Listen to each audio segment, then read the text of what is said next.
I wish we could see some of the ones that were around back then.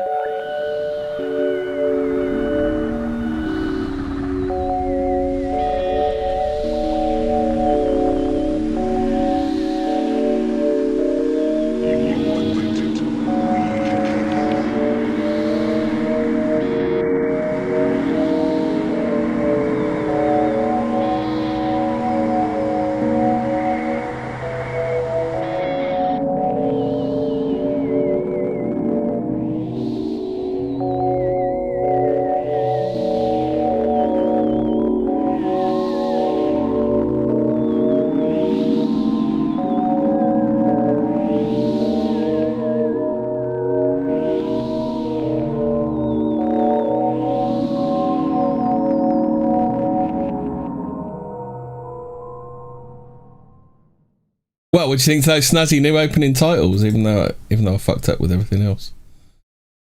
Hello, I'm back now. Oh, just in time. What are we doing tonight?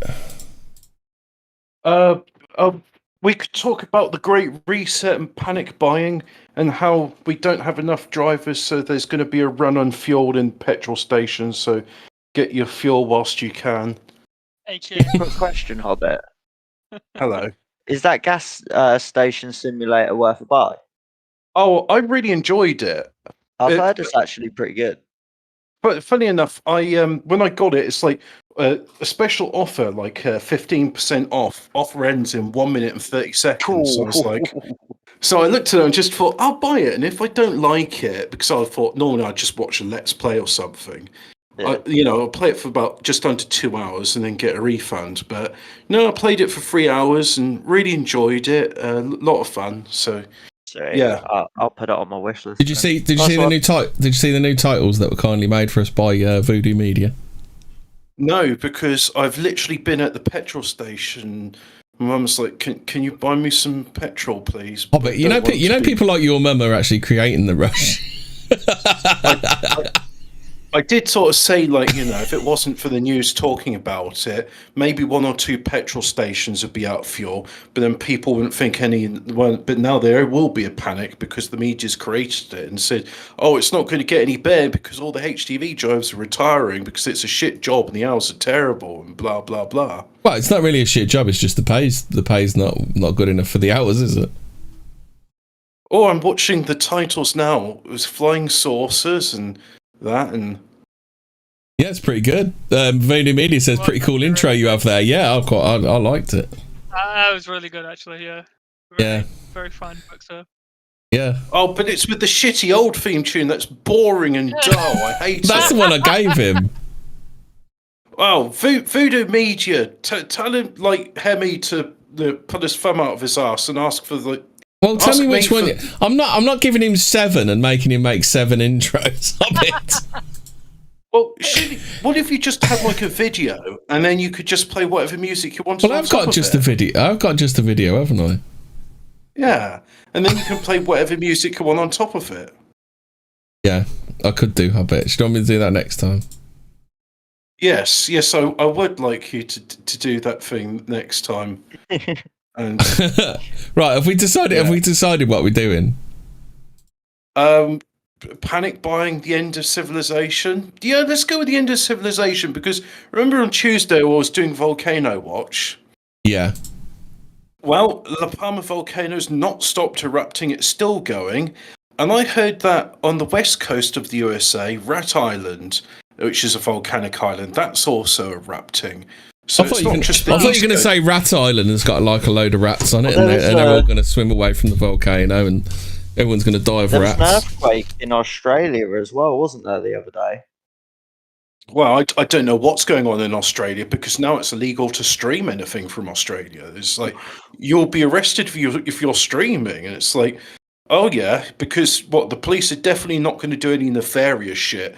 Did we show the video, Hemi? Did we show the video of that dude taking on the police in? I showed something on Tuesday, but I can't remember what it was.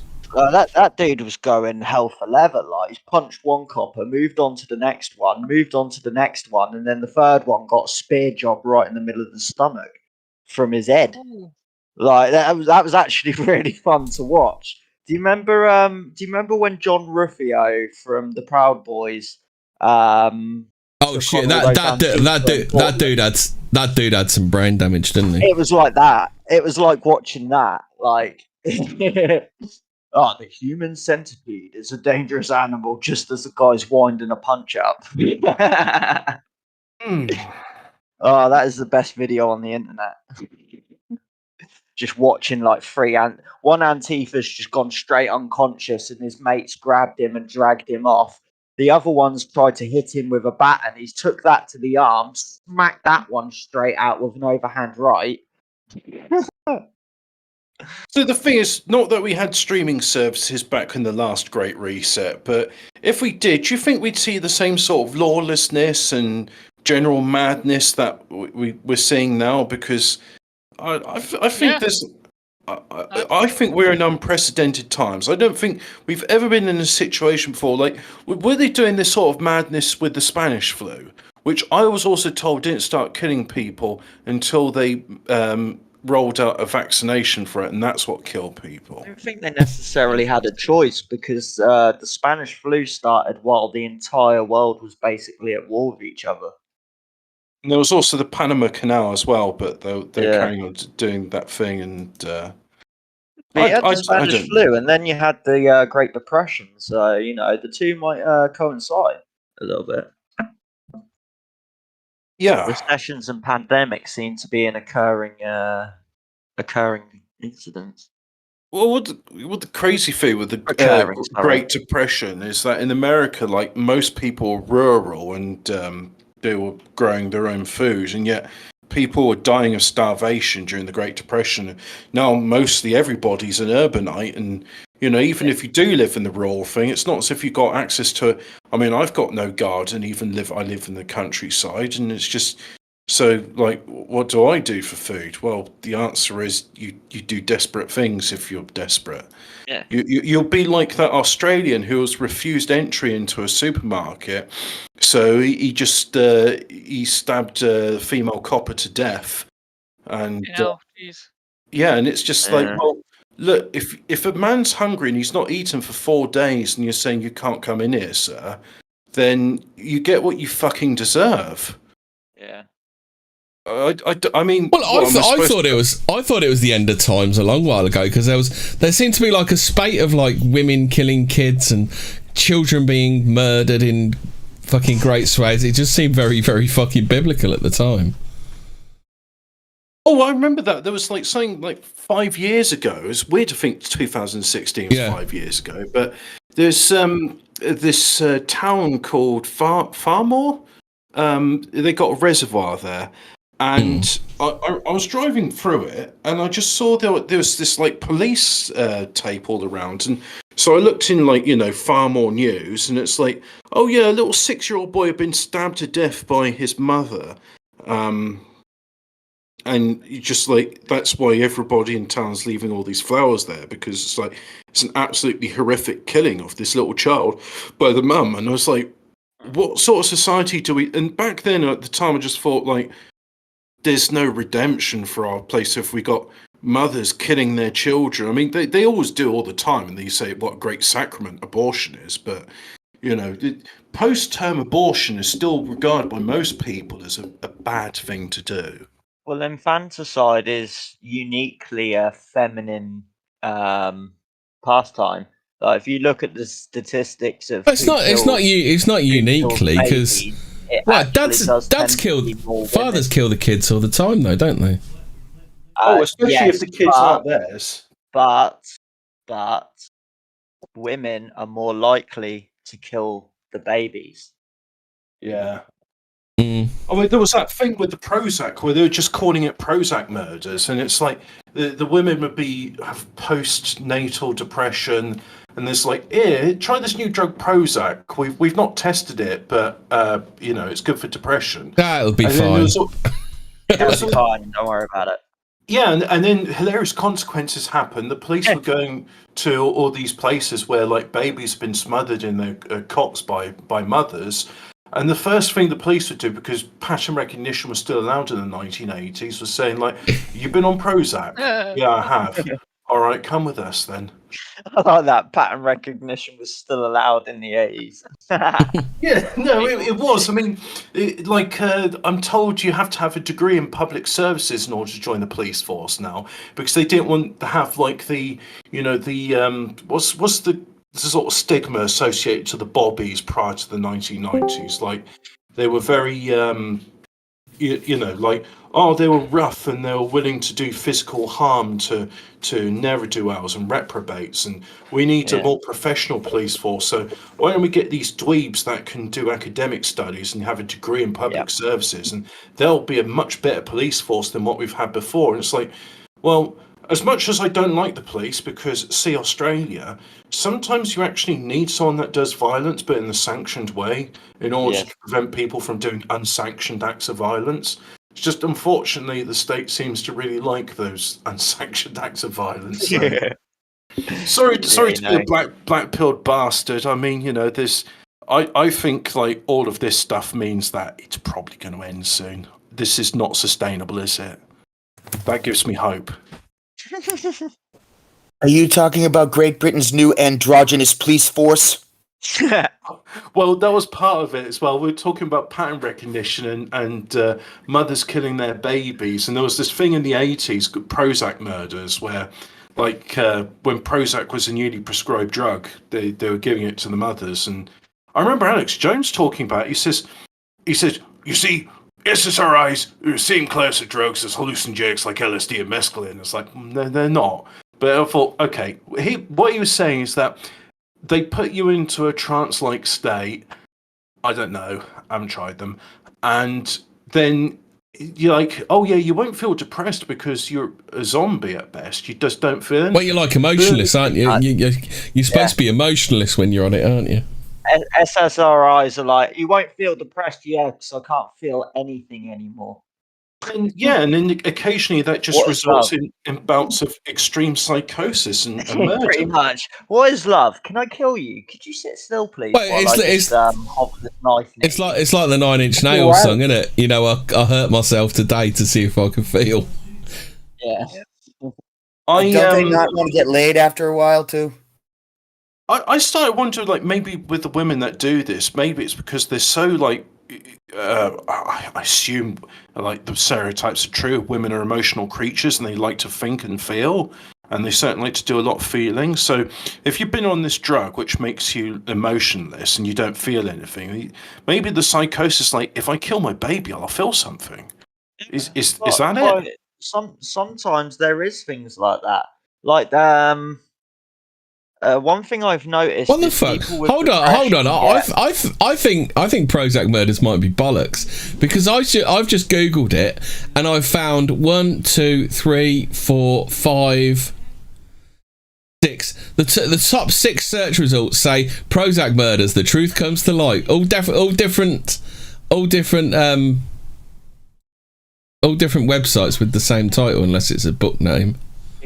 Big Pharma isn't to blame. Look, we found all of this evidence. I was going to say, if you do a who is on those websites, will it be like run by Pfizer Damage Control LLC? Who paid for it? I say one of them's John Rappaport. He's a idiot. You don't like John Rappaport. John Rappaport is a liberal idiot. Alex Jones would have him on this show. I found the link. They're all all the articles are written by John Rappaport. Yeah, Rappaport's a wokey dope piece of shit these days. He's not what he used to be. Yeah, he's not what he was back in the day when he was on the Chappelle Show. He's completely changed. He's trying to dox people now. Wait, John Rappaport was on the show. Are you talking about the right person? Because this is the conspiracy guy, kind of like David Icke. Yeah, because John Rappaport used to be on Alex Jones and talking about conspiracy. Let me find out if it's the same John Rappaport thing. No, I think it's someone else. I think there are two.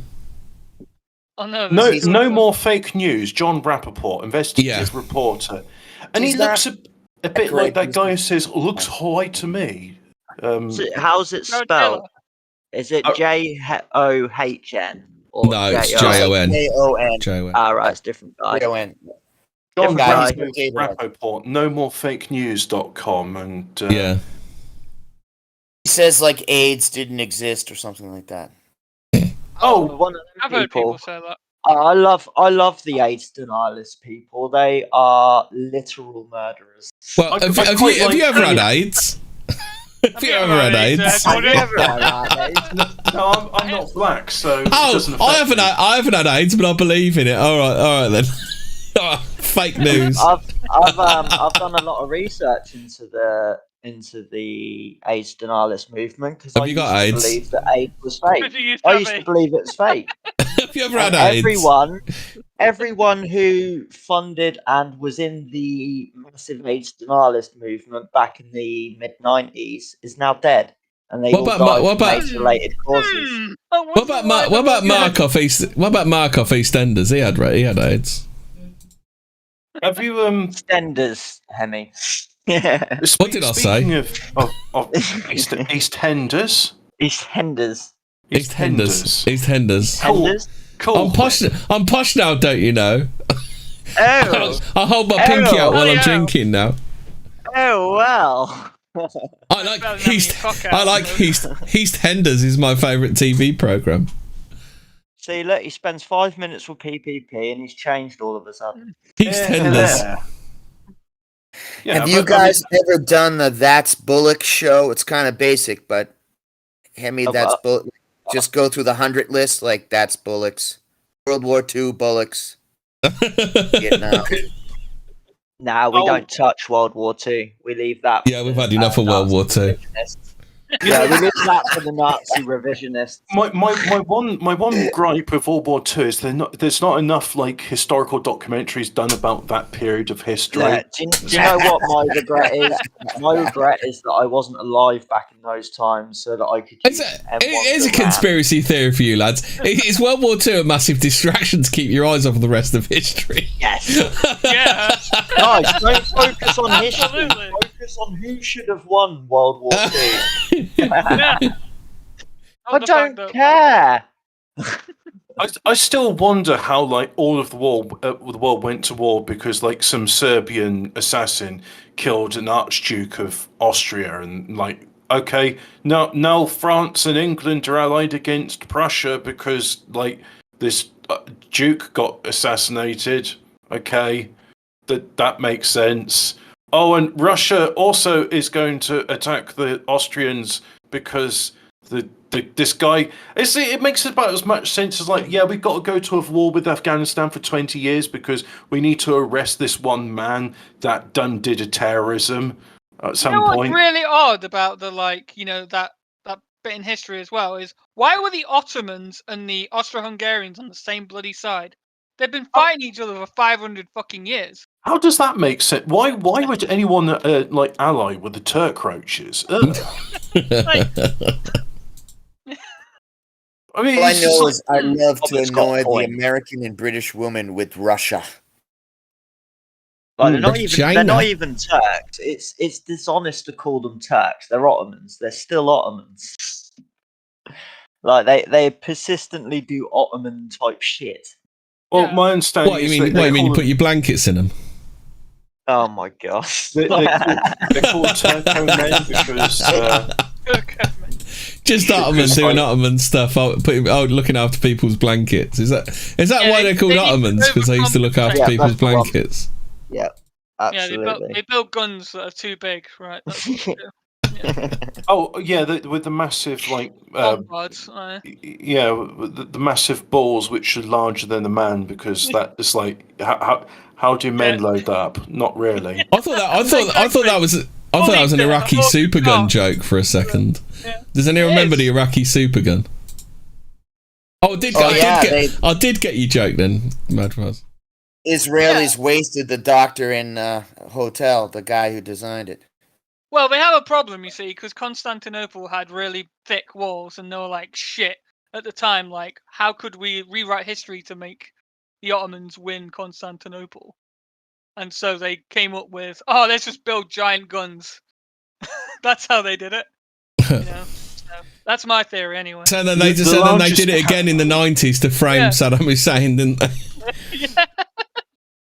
Weapons of mass He's got a big gun. He could shoot England from there. Oh yeah, what, destroy England in 45 minutes? Because that makes sense. No, the 45-minute claim was later. The supergun was before that. Supergun was Iraq War 1, wasn't it? Supergun, flies through the air, kills all the people. That famous like news footage of a guy with the like polystyrene like missiles in it, like behind him on the string or something, and he's like, saying that these things are dangerous or something. It's like they're clearly like props. Is that the one? What about? No. The Iraqi supergun was where somebody bought some suspicious-looking pipe, and then the government just went, that's you can make a gun out of that, and then that was that. Gerald Bull. It's a barrel. That's it, yeah, Gerald Bull. So the supergun affair was a 1990 political scandal in the United Kingdom that involved two businesses, Sheffield Forgemasters and Walter Summers. Gerald Bull, then members of Parliament, and yeah, that's written really badly. Then members of Parliament, Hal Miller and Nicholas Ridley, the UK's intelligence service. What? This is written so badly. Did the Iraqis write it? Is that why it's written? It seems like it. Right, so the supergun... Listen to this. The supergun affair was a 1990 political scandal in the United Kingdom that involved two businesses, Sheffield Forgemasters and Walter Summers, Gerald Bull, then in brackets, members of Parliament Hal Miller and Nicholas Ridley, the UK's intelligence service, It's awful. It's just written so badly. A failed... When you get done with that article, I've got one which really is a turn up for the books. I wasn't sure whether to save it for an episode of JDLE or Fortean, but it's about Snopes. Oh yeah, if you search Snopes for is the bloke who runs Snopes a rapist, do you reckon that'd be a yes or a no? Mostly false.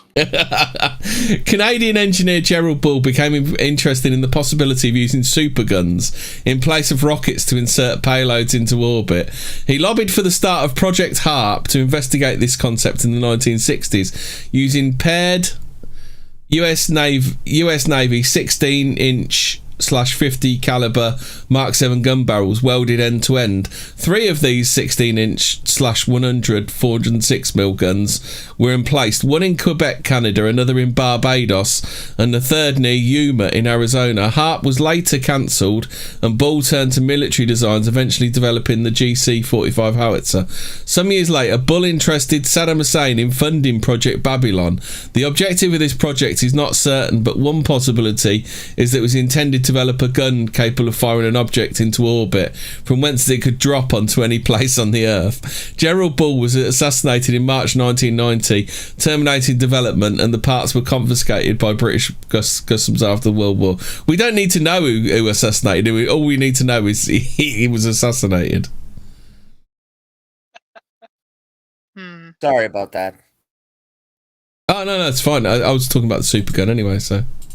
it's the same guys who assassinate every fucking guy. Mossad. And then they came close to getting a reactor and they blew it away. Give credit where credit is due. But I have to ask you guys this question. Was Saddam Hussein smarter than Boris Johnson? Boris is still alive, so maybe. Yeah. Right. You gotta give him that, totally. Same haircut style, I think. Oh, you'll never guess who didn't want this. You guys will never guess who didn't want the supergun made. Okay. I have a quote from former Israeli artillery chief Avraham Bar David. He says, "The Iraqi don't have air superiority over Israel. The solution they can have is the supergun. It has such long ranges, it's going to hit strategic targets like Israel." Well, we were told they were going to fire at us. Did they really say that? Yeah, that's what Abraham Bar David said. We're gonna take the supergun and hit Parliament or Big Ben or some shit. Yeah. And then Fucking hell. Tariq Aziz would come on and brag about you stupid British. This was overkill. He was shot twice with a 7.62 in the neck. Fucking hell! They're trying to take his head off. Yeah, it must have been. Super guns. Brap. Oh, what is this, Warhammer 40k, where everyone's just got a fucking planet killer? Yeah, let's fucking do it. Yeah. I think the Germans were working on a super duper giant tank, right? They had a big. Oh, yeah. typical. I find out who was on the list to kill Gerald Bull. Hobbit, among others. This list includes Lady Thatcher and a few folks from the Belgian deep state. Fucking typical. The Belgian deep state. Why is the Belgian deep state the fucking local butchers? Hobbit, can you tell us what the Belgian deep state? Absolutely not. You're forbidden from knowing. It's not for outsiders.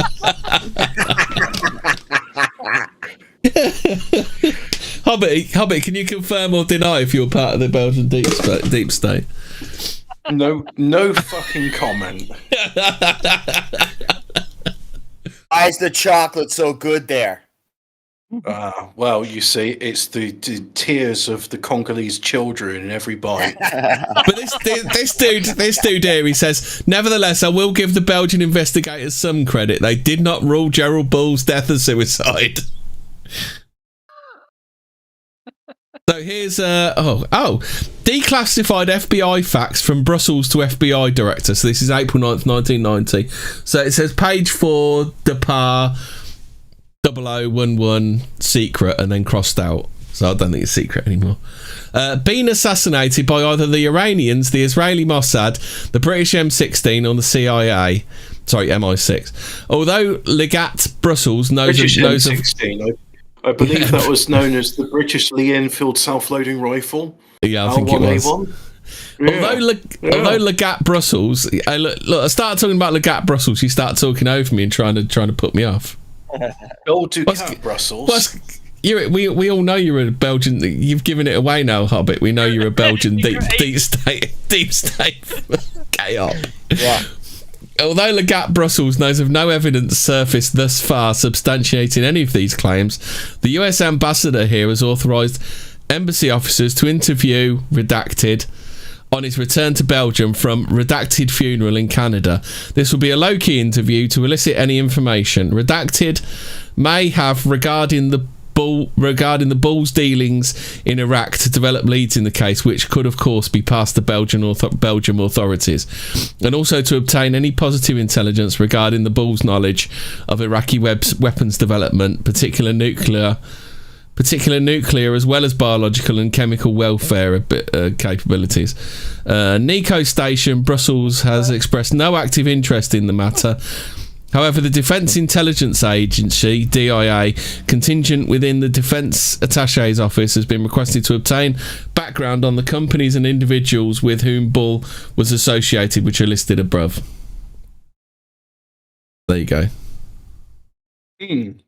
So, two things come to light whilst you're doing that. One, the Snopes article, oh boy, and also, you really don't want to talk about the Belgian deep state, do you, Hobbit? Yeah, no, he's obfuscating. Sorry, just my mind's completely blanked when you're talking about the Belgians, and I'm just like, yeah, they're an alright people, good food, yeah. I mean, that's all you got to say about them. It actually says Clown X sucks in some of them. Bastards. I don't think there's anything I hate worse than Snopes. I feel like it's written directly at me. Anything Clown X believes. You ever seen that Simpsons episode where Homer opens the fortune cookie and it says, always believes the opposite of what Snopes says? So, and they add a lot of emotional invective at the end of it too. There's no chance. Do we want to do a Snopes article? Or do we want to do this? Hey, hold on a minute. You didn't want me to get to this part. In March of 1990, on the eve of the Gulf War, Saddam Hussein's top weapons scientist, Gerald Bull, was hard at work on a secret supergun when he was assassinated. Where was Gerald Bull assassinated, Hobbit? It doesn't sound like a very Arabic name, Gerald. Belgian hotel. Belgium. Yeah. Belgian effing hotel. Butchers at the local street market in Belgium. Yeah. Belgian hotel. Yeah. Okay. There you go. Belgium headquarters for the World Diddler Organization or something like that. It was up until What the hotel was it? It was up until the 1990s, and then it got relocated to Israel. I don't know. It doesn't say. It was on a hotel. It was his outside his apartment in Brussels, in Belgium, in 1990. Would you guys at least admit that Saddam was more macho than Boris Johnson? Definitely. Well, put it this way: Saddam Hussein could walk into a public crowd, and everyone's firing AK-47s, fully automatic, into the air, and he never got shot. Do you think Boris Johnson could do the same? Bull was shot twice in the neck and 3 times in the back. Fucking hell, they weren't messing about, were they? Boris was really killed by COVID-19, and he's an actor now. That's what I heard. You think so? He's Gerard Depardieu. No, I think it's almost like a case. If you ever played Deus Ex, all the politicians there are infected with a disease called the Grey Death. And they get given regular shipments of ambrosia, which is the antidote, but it only lasts for 48 hours. So the politicians have to do absolutely everything VersaLife, which is definitely not a fictitious depiction of Pfizer. Otherwise, they'll just like, oh, sorry, your next scheduled ambrosia shipment's not going to arrive, but I'll die without it. Oh, too bad. So that's Deus Ex, a game from 2000, which I should really replay at some of these points, just stream. You're keeping the meme alive, aren't you? Every time someone talks about Deus Ex, you have to install it, aren't you? I've got it on my computer, and actually, do I have it on my computer? No, I don't. Oh, I could download it. How do I install Deus Ex right now? I did.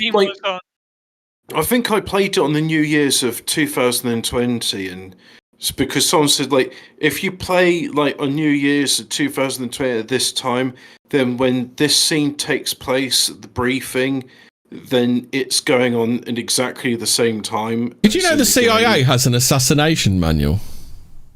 No. The most efficient. This is you don't say. This is the most after you guys and the Israelis. The most efficient accident in simple assassination is a fall of 75 feet or more onto a hard surface. That's from the CIA assassination manual. Isn't that what they did to a dude that was trying to spill the whistle on, that they were using psychotropic drugs on soldiers without their knowledge? Didn't that dude take a bit of a tumble out of a 75th story window? Yeah, but that was an accident. He slipped on the soap. What was his name? Was it Dr. Olson case? Yeah, that might be it, actually, yeah. It's a real case. The family even got some money. Yeah, it was a hotel or something, wasn't it? He took a tumble from a hotel window magically by accident. Gave him a load of that stuff. Well, he had all the evidence, didn't he? He had all of the evidence on MK Ultra and stuff, and then he just magically killed himself. Out of a window. Yeah, he magically fell out of a window magically on purpose. Whoops. Still can't believe that guy all the time from the UK, Dr. Dave Kelly. I saw a number of things and he was like, I'll never kill myself. The best thing, and I remember this actually being said on the news, was at the time somebody said, David Kelly said, if all this goes wrong, I'll be found dead in the woods, and that obviously meant he was going to commit suicide. I heard a BBC journalist say that. I'm like, what? I remember that. Yeah. That's awesome. What Stokes said, false. According to Scopes, false. Never happened. Yeah. Partially true. Yeah.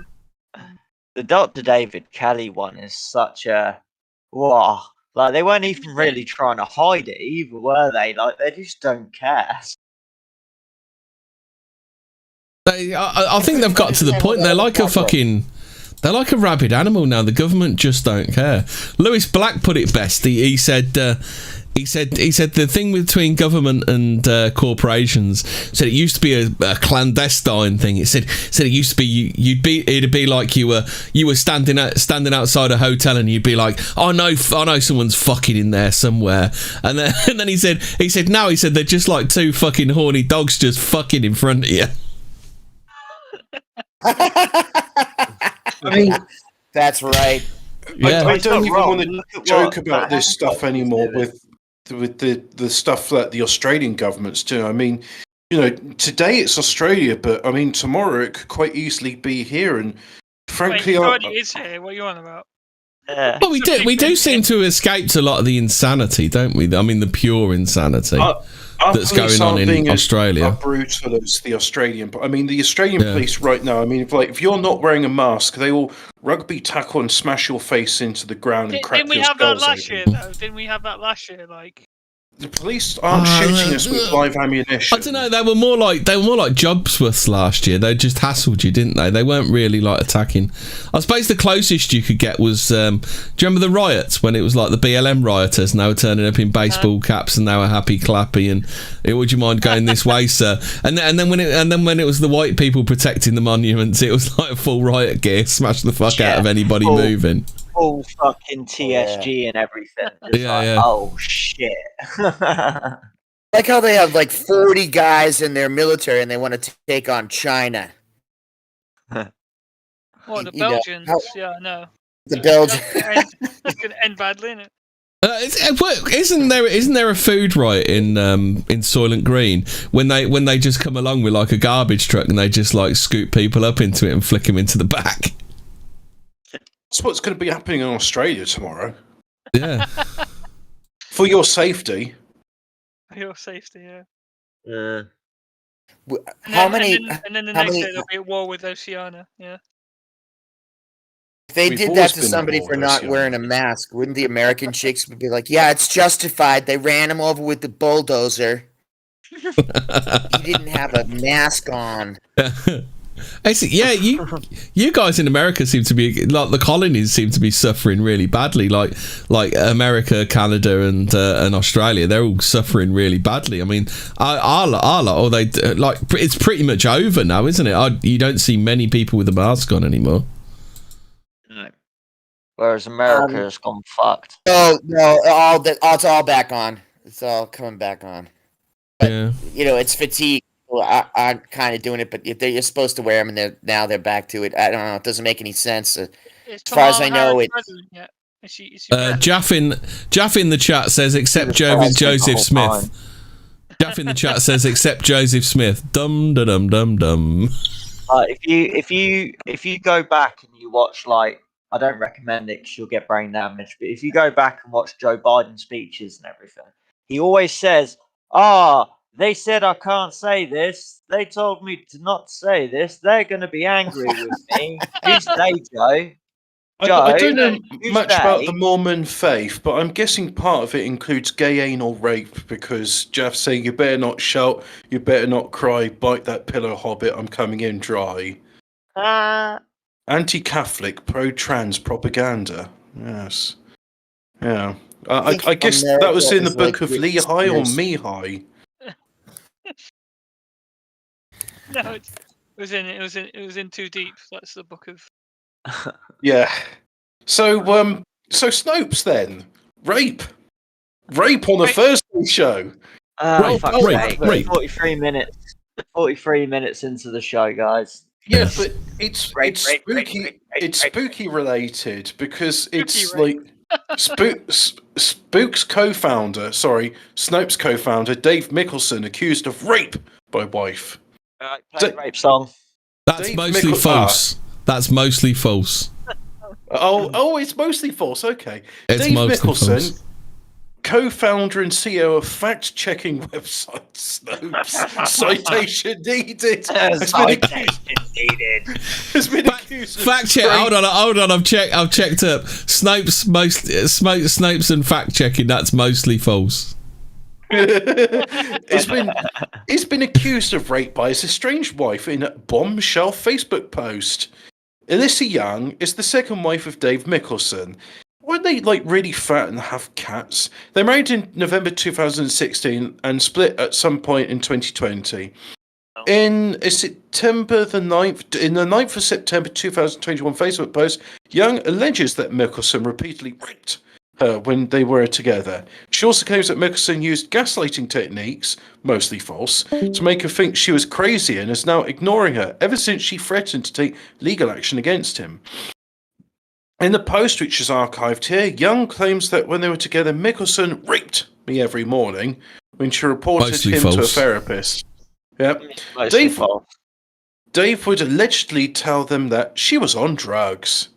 The worst thing about COVID-19 for me personally is how complete my comprehension is that if I were to contract it, I would die utterly alone.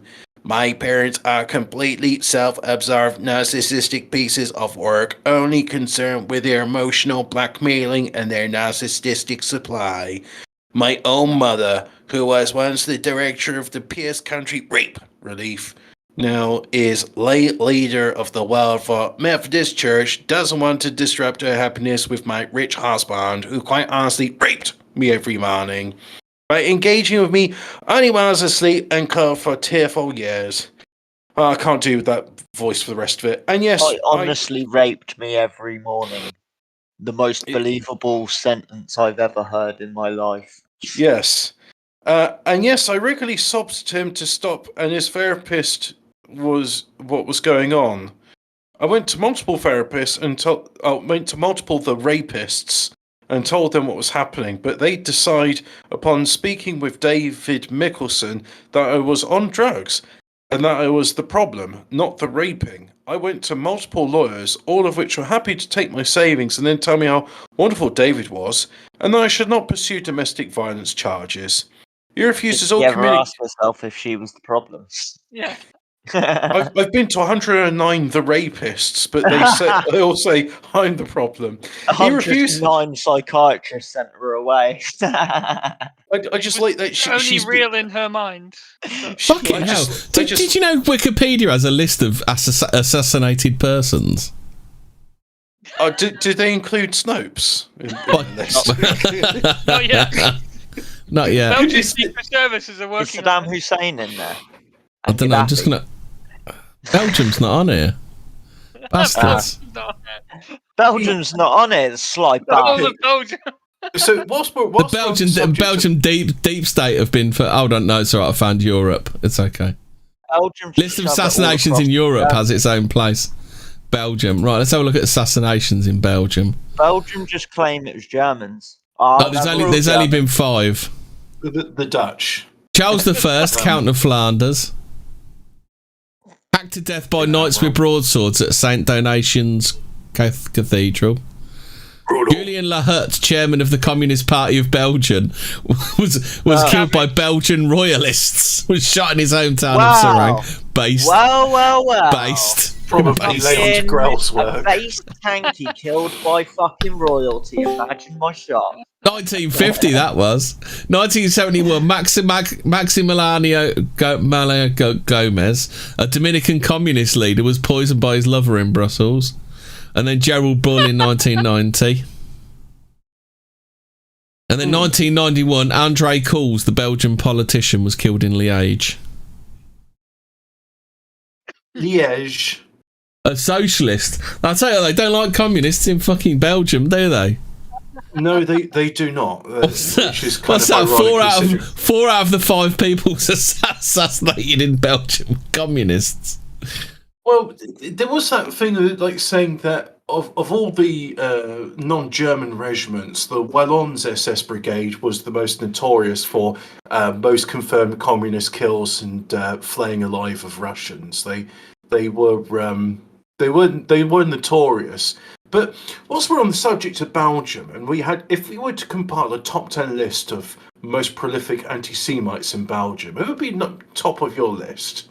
I think Leon de Graal would probably... No, not me. No, I love all Jews. I'm paid by them, don't you know? Now, we all are. I think Leon de Graal would probably be somewhere in the top 10. He definitely would. But did you know the creator of the Smurfs, Peo, he's Belgian, but his father's English. So his name, I think it was Peyton. Oh, I looked at it yesterday.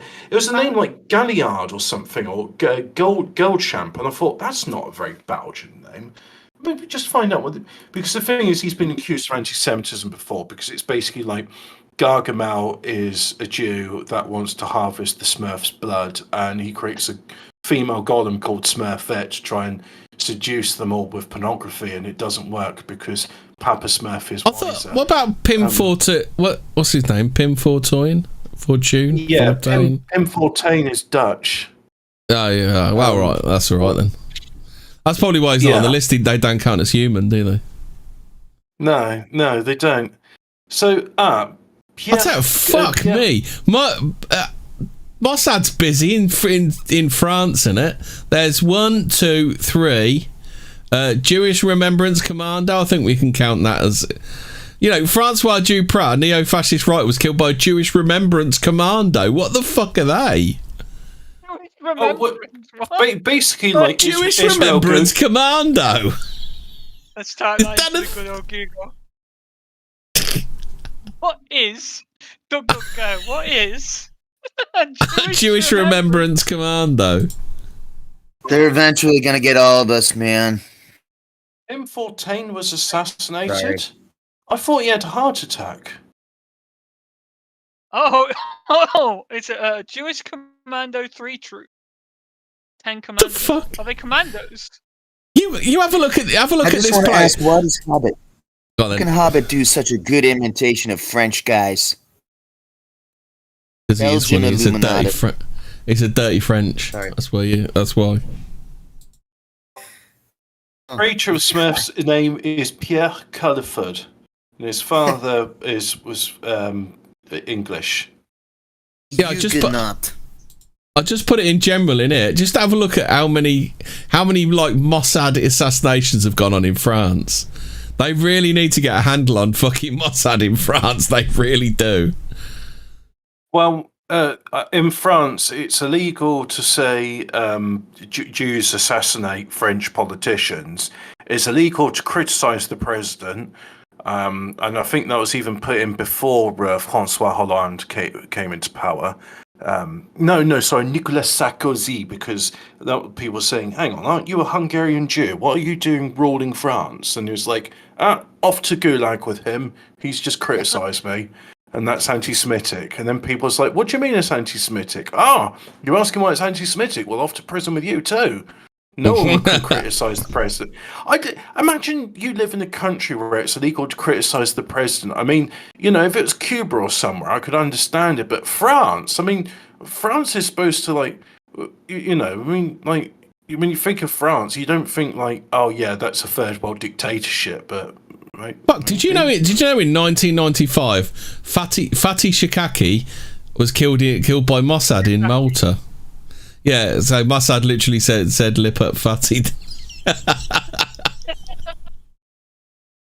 I just noticed that how Hobbit can pronounce the French names a little bit too good. He does it very good. Yeah, it's almost as if I've had, like, you know, experience living in the continent with these filthy continentals, and some of it's rubbed off on me. I think you are a Belgian Illuminati. Yeah, it seems Jewish Remembrance Commandos are like a unit of like Jewish. It's basically like what's that film? Inglourious Bastards. They're basically that. Oh, I thought you were gonna say that other film, Munich. Isn't that related to that film Munich? So you remember when the Iranians? Held the Israeli Olympic squad on a plane, didn't they, and killed a few of them. So then, go on then. I know it like the shenanigans of the Belgians are fascinating, and I think David Icke covered it in one of his books. What the fuck? I'm looking at United Kingdom assassinations 2016. Joe Cox, Member of Parliament for Batley and Spen. That was an assassination, apparently. Yeah, because like the guy did a Nazi salute and said Britain first, and remember that? I got memory hold. But as much as it's interesting talking about the shenanigans Belgium gets up to, like all my life I've grown up, like the first word I always said was Snopes is fake news. And, way back in the 1980s, back before the internet. But anyway, so like I really would like to have my vindication story about Snopes. I've almost finished it, right? So David's first marriage ended in bitter divorce after his first wife, Barbara Mickelson, alleged that David misappropriated company funds on prostitutes. Alyssa was an escort and porn star, according to the Daily Mail, before marrying David. It was around the time Snopes was hired by Facebook to censor content on platforms. Imagine marrying a porn star that don't fuck. That's pretty bad luck, that, isn't it? Well, I just like the fact that his first wife divorced him because he was spending money on hookers because she's a fat, disgusting blob. And, like, he buys, like, a whore and she doesn't want to be a whore and she's crying and he's like, yeah, baby, I like it when you cry. And she was like, don't do it. And, doing that pretend thing, like, when they're pretending they don't like it, but they don't stop you. And then, like, yeah, I don't want to carry on. Hang on, I recognise that name.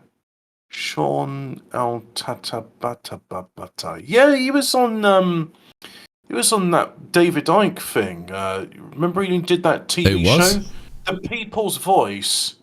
Well, this website I'm reading is called News Punch, and the article about Snopes is by Sean Adil Tatabai. It's some Arab name. Tatibai. And Tatibai, and he was on.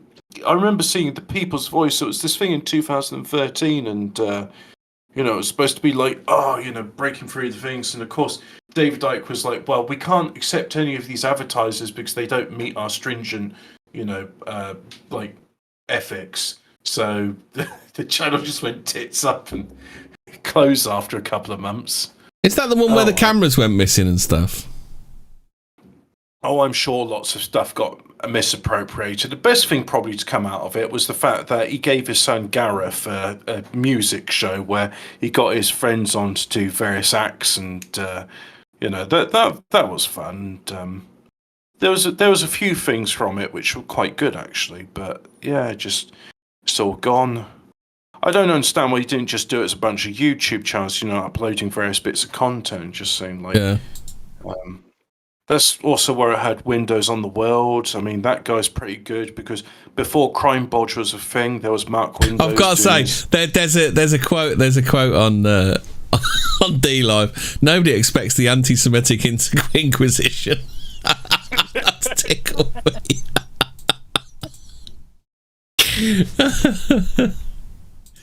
It's just like fucking France. France need to get their shit together. Mossad are walking all over them. Well, I'm not sure if you ever saw the news story, but basically the French general, he's there, and then there's that guy who, with the curly hair and the very long hook nose, and he's just like spitting "qui" at him, qui, which is French for who, and he says, "Oh, there's a group which are responsible for this, the ones we're not allowed to criticise," and the thing is, that journalist was spitting, demanding he name them, say "qui" all the time.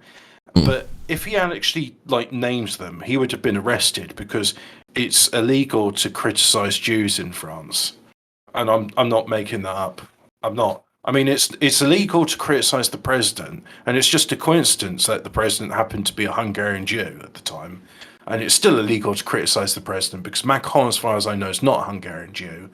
But he's not seen fit to rescind the law that someone could say, be in the cafe in somewhere in France and say, your president is a homosexual granny shagger. Why did you vote for him? and if somebody took offence to that, you could be arrested for it. So, I mean, if I was to go in a cafe in France and people have my accent saying that, and just be like, "Oh, the stupid roast beef," let's call the police on him. So I would never say such a thing, but I'm just saying as a hypothetical. If you were to say, "I disagree with the president," then off to jail with you. You know, I think as shit as our country is, I'm starting to realise, like, it's not as shit as some other places. And that... we should have just let the Nazis have free reign over France. What a bunch of cunts. Well, kind of did. I mean, the Vichy government was like, yeah, come on over, guys. We should have just stayed in England. Like, we should not have bothered to go over there and help Do you know what? liberate their country.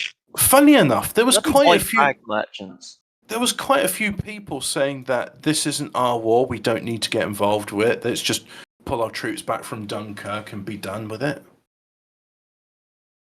Yeah, fuck France. Like, it's not our problem that France decided they were going to hold up a fucking white flag to Nazi Germany. Well, they fucked up with the Maginot Line, didn't they? Yeah, we warned them what would happen. They were like, "Oh, no," and we were like, "Nah, they're going to come through the Black Forest again, just like they did last time." And they're like, "No, we are sophisticated. You do not know what you're talking about." Where did they come through, France? Oh yeah, came through Belgium, didn't they? Through the Black Forest. I have a feeling the French are only good for one thing, and that's being on the attack. But... they're only good at surrendering. Yeah.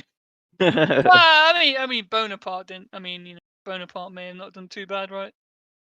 Considering. Didn't his son end up fighting for the British? Yeah.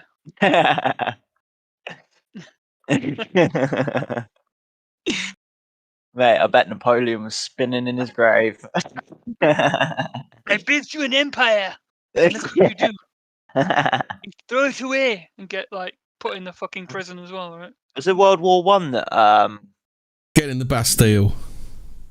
Was it Napoleon? Was it World War One that Napoleon's son fought in for the British? No, Napoleon was 1812. 18, yeah. Might have been his grandson then. Great grandson, probably. Didn't have a grandson, did he? Yeah. Speaking of... Didn't have a grandson, did he? I thought we'd already been over this. We took his family and educated the magical year of 1812. Well, the French don't like to mention that we took in Napoleon's family after he abandoned them, and we raised them like they were basically our own. In addition to that stuff, do you ever find it interesting, like with the Egyptian campaign Napoleon did? His chief engineer looked at the pyramids and said, "There's enough stone in those pyramids that you can make a 6-meter tall wall around the entire perimeter of France." And I mean, it takes 10 hours in a modern car on the motorway to drive from one end of France to the other. I don't know how much stone that is, but that is... That's an insane... I've never been to the pyramids, so I can't say how much stone that is, but that's insane. Oh, and apparently there's at the top of the pyramids, there's various French soldiers have carved their names into the top stones. So good on those guys. I thought you wanted to talk about the volcano, didn't you, Robert? Did you want to talk about the volcano?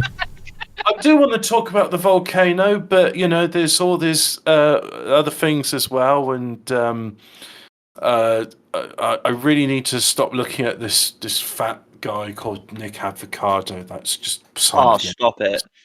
Why are you hurting yourself like that, Hobbit? Because somebody posted a screenshot of his newest video called "My New Life as a Disabled Person." It's self-inflicted disabilities, eating himself to death.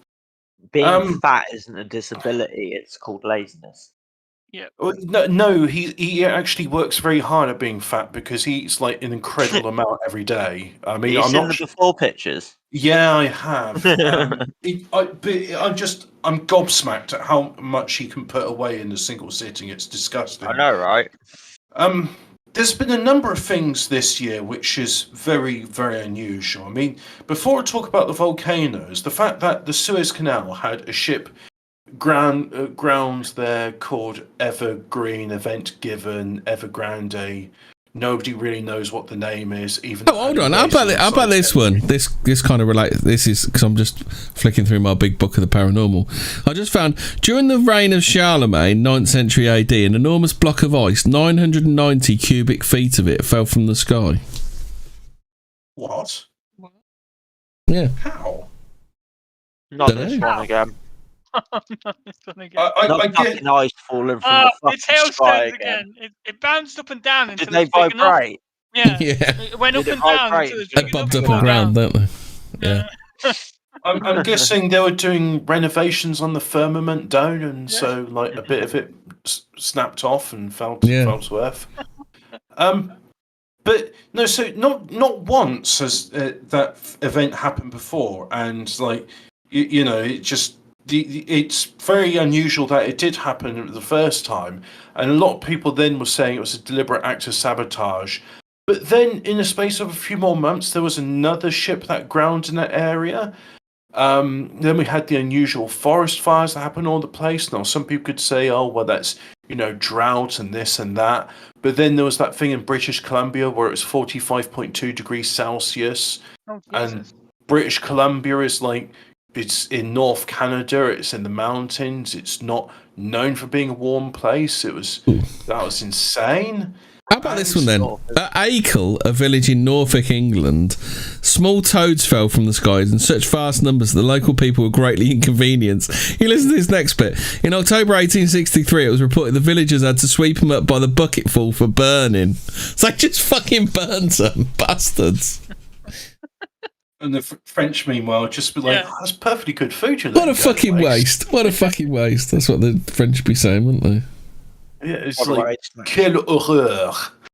But yeah, so no, we had the unusual forest fires, we had the usual thing that somebody, I don't remember who, but said that they've restarted HARP. Not just the one in Alaska, but there's HARP in I don't Mexico, think they ever stopped China, it though, did they? Russia.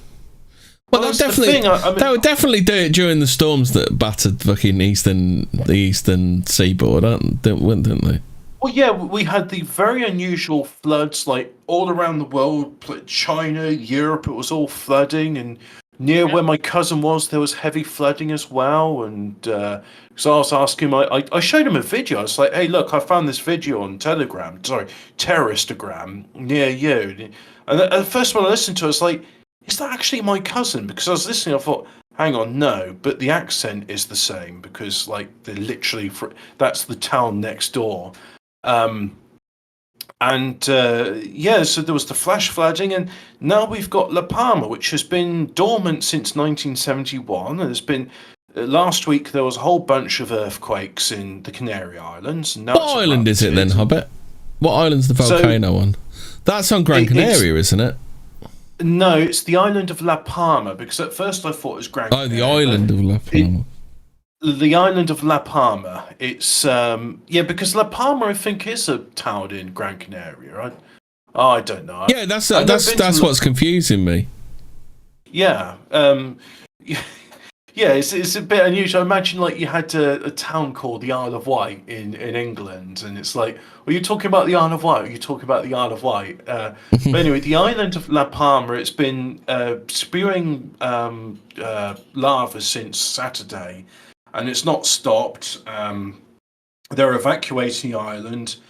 And I was talking with a friend who lives on the East Coast, and actually what they said, what I thought was quite sensible. They said, "I'll worry about it when Al Gore sells his shorefront properties. Then it's time to up sticks and move." Yeah. But someone on the 4chan, I got to confirm this, like, Rat Island volcano erupts. Because on the west coast of the USA, there's this thing called Rat Island, which they've renamed Haxalakadakada Island or something, because you got to give it some native name, am I right? Alaska volcano, yellow alert. Semiskaponajachukajina eruption fears. No, that's not it. I think someone was talking bullshit. There's nothing about Rat Island eruption. It's 4chan. Yeah, well, yeah. There's a lot of shilling everything you read on the internet, Hobbit. by glow in the darks there, but Island Pacific. Well, anyway, yeah, but a lot of people. I mean, I thought it was quite interesting. I've been watching the Spanish feeds because TV Canarias is doing live streams of the volcanic eruption, and there's plenty of there's people spamming legalized marijuana. Okay, that's a good thing to put in the volcanic eruption thing. But there's people. I read Spanish, but they're saying harp, and I can understand that.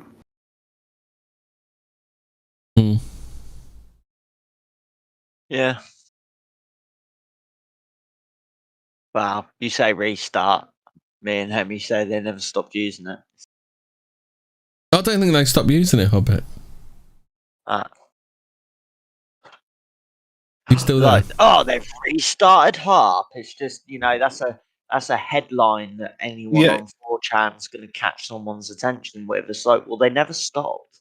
Yeah, I'm here. I just got given some bad news. Oh, okay. You're right, mate. Yeah. Feel good? Yeah, I'll survive. I'll tell you when the show's over. Yeah, we'll talk about it after the show. Yeah. But no, that's okay. There's no volcanic eruptions near me, or earthquakes, or flooding, so I'll survive. It's just not so sure about everybody else. When there was that flooding in Belgium, you said none of your family had even heard about it, had they? Well, that's the thing. I mean, my cousin knew about it because he literally he was uphill from where it was going on, but it was insane. It was like I watched this video in the space of 3 minutes. It goes from a drizzle to an absolute flash flood where cars are being dragged along with the stuff. And the reason I say it's all engineered is because I was in a storm like that.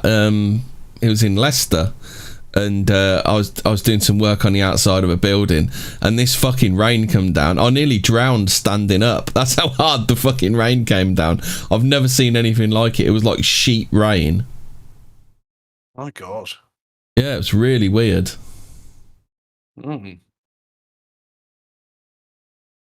Yeah, when I used to do deliveries, it always like consistently raining from 7 till about 8:30 at night, and just like, yeah, it's all those clouds which they keep spraying the skies, and then there's not enough energy to keep those clouds up when the sun goes out, so it just rains down, and it's like consistently rainy when I was working. I just got used to it, just had the windows down and well, actually no, because then the rain gets in, just had the blowers going on hot all the time, and then eventually had the windows down when it stopped raining.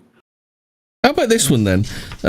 Police officers John Collins and Joe Keenan were cruising the streets of Philadelphia in their patrol car on the night of 26th of September 1950 as they made their way down a quiet side street near Vare Avenue and 26th Street. Their headlights picked up a strange shimmering object that seemed to be coming to Earth in an open field about half a block ahead of them. When they went to investigate, their flashlights revealed a domed disc of quivering purple jelly, 6 feet in diameter, 1 foot thick near the centre, and an inch or two at the edge. They had a curious feeling that the thing was alive. They turned off their flashlights and saw it glow with a faint purple light. They then radioed for help. They were soon joined by Sergeant Joe Cook and Patrolman James Cooper. Sergeant Cook suggested they try to pick the thing up, but when Officer Collins attempted to do this, it fell apart in his hands like gelatin. The fragments that stuck to his hands soon evaporated, leaving only a sticky, odourless scum. Within half an hour after Cook and Cooper arrived on the scene, the whole thing had evaporated. Ooh. Yeah. Yeah. Very weird.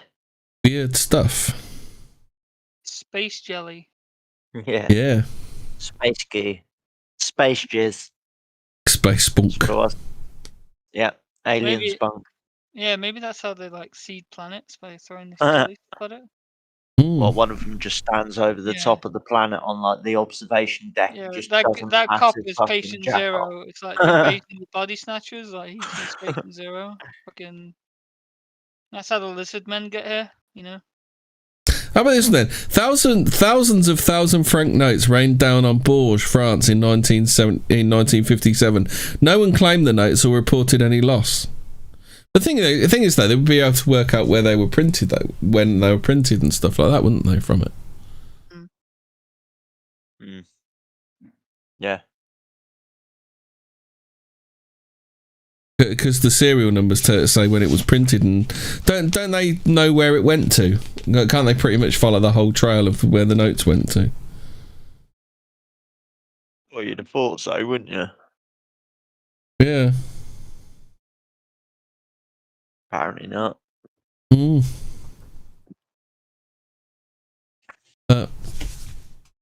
now. Do you want to do some unexplained mysteries? Unexplained histories. Was there another spooky story to talk about? Just the fact that, hey, well, I bet whilst all the eyes are on all the madness going on in the world, like, you know, two ships crashing in the Suez Canal in the space of 1 year. Nobody's paying attention to Antarctica and what's going on there. Oh, is there something actually happening there now? Oh, I bet there is. I just haven't heard anything from it. I'm thinking with all the madness in the world, like Australia and the La Palma and everywhere else, nobody would talk about, like, there's probably something going on in Antarctica right now. People are too busy focusing on that fucking Gabby potato story. But that's just dominating the news. That's nothing. Is that dominating the news. Don't go live in a van because you'll die. Is that basically it? Yeah. Yeah. Well, just go. It's a simple case of Officer Simp, because at the end of the day, she turned around on the body cam footage. She turned around, said she hit Brian, grabbed the wheel. He had visible marks on his face, and instead of them actually doing their job and arresting the woman for domestic abuse, taking her in, and she'd still be alive today, they actually coached her into talking herself out of the situation, put him in a motel, put her in the van overnight, and then just, hey, and then magically, she's turned up dead. Whoa, hey, yo, you know. Does anyone know what Havana syndrome is? Well, Havana is in Cuba, so I guess it's... Yeah. It's the thing where, the Russians, evil Russians, have been using Wi-Fi beams to cause, Americans constipation. Well, a CIA team has reported Havana syndrome since... Yeah, and in I think it was the House of Congress, or one of the things, they unanimously voted, all of them voted yes, no one voted no, no one voted abstain, to give, medical compensation to victims of Havana syndrome. So I'm thinking it's it might be real, but I'm thinking everyone's oh, I've got a headache. Yeah, it's that Havana syndrome. Give me some money. Well, you and Fraser are BTFO'd because Tyrannosaurus Rex wagged its tail when it was running. Or it's just the CIA making shit up again. The Tyrannosaurus Rex, which is totally real. Yeah. It'd wag its tail if it was real, Hemi. That's what you need to understand. It was real, and it did wag its tail. Anyone who takes evidence and studies that have been conducted by the CIA as gospel. Look, anyone who believes the Smithsonian is also a that we definitely didn't cause. Those crazy Russians are at it again. Some Russians found a rat king. Damn, those crazy Russians. It's they're bringing up Litvinenko again. Oh, do you want to see the video? Do you want to see the video of this rat king? Yes. You know what a rat king? Everyone knows what a rat king is, do they? No, I don't know idea, but let's. A rat king is when rats' tails get tangled together, so they're just like one rat, but they're all stuck together. What the fuck? There we go. So. Вот арбузное поле. Based. Look at his fucking larder, based. Down by canal. Поливаю арбуз. Yeah. Проходя мимо, я заметил очень странную вещь и просто не смог не обратить внимания. После того, как мы пустили воду по каналу, No, don't. I guess what вода you said. поднялась We need и filling to translate. залила мышиную нору. Вот она. Someone go get the Slav. Вот она. Oh, Summon him. no. Которые He's probably жили, saying видимо, ее Western детки bourgeoisie did this. мышонки. Yeah, he's Мышка complaining вывела на about улицу своих bourgeoisie. мышат. I'm in Russia. Вот I'm in обратите Russia. внимание. I'm in Russia. That's not a rat king. That's a Именно fucking решил mouse снять king. видео. Dickhead. What is My И that? завязала potato harvest has каждого been мышонка ruined by хвостики mice. между собой в траве, чтобы они не уплыли и I'm не in Russia. We убежали. suffer. That's what we do. Впервые в жизни я наблюдаю такую Even the картину. rats suffer in Russia. Смотрите, я вам I покажу, cannot чтобы make a вам barge было with видно. rats. Rats to Вот throw я out of поднимаю ground. плеть арбуза, вот он, плеть арбуза. Is that a Вот они, potato висят patch? I just saw a мышата, вот flower. они, That's вот, potato, isn't it? вот они. Is it Rat potato? flower. It's a rat Их flower. хвосты все It's a rat завязаны flower. между собой It's узлом. Is it a rat or a mouse? Oh, look at the tails! Look at the tails! They're all tied up. He probably did it himself. You know what Russians are like, don't you? Yeah. Смотрите, вот они. Welcome to my Yeah. communal farm where I have my rat harvest is growing in strong. I'm growing So the maybe rat ready plant. for harvest, yeah. The rat plant will soon be ready for harvest. Их развязать. You're fucking yanking that rat about. Смотрите, одного мышонка Ah, поднимают, за fucker, ним все look. поднимается. What the fuck?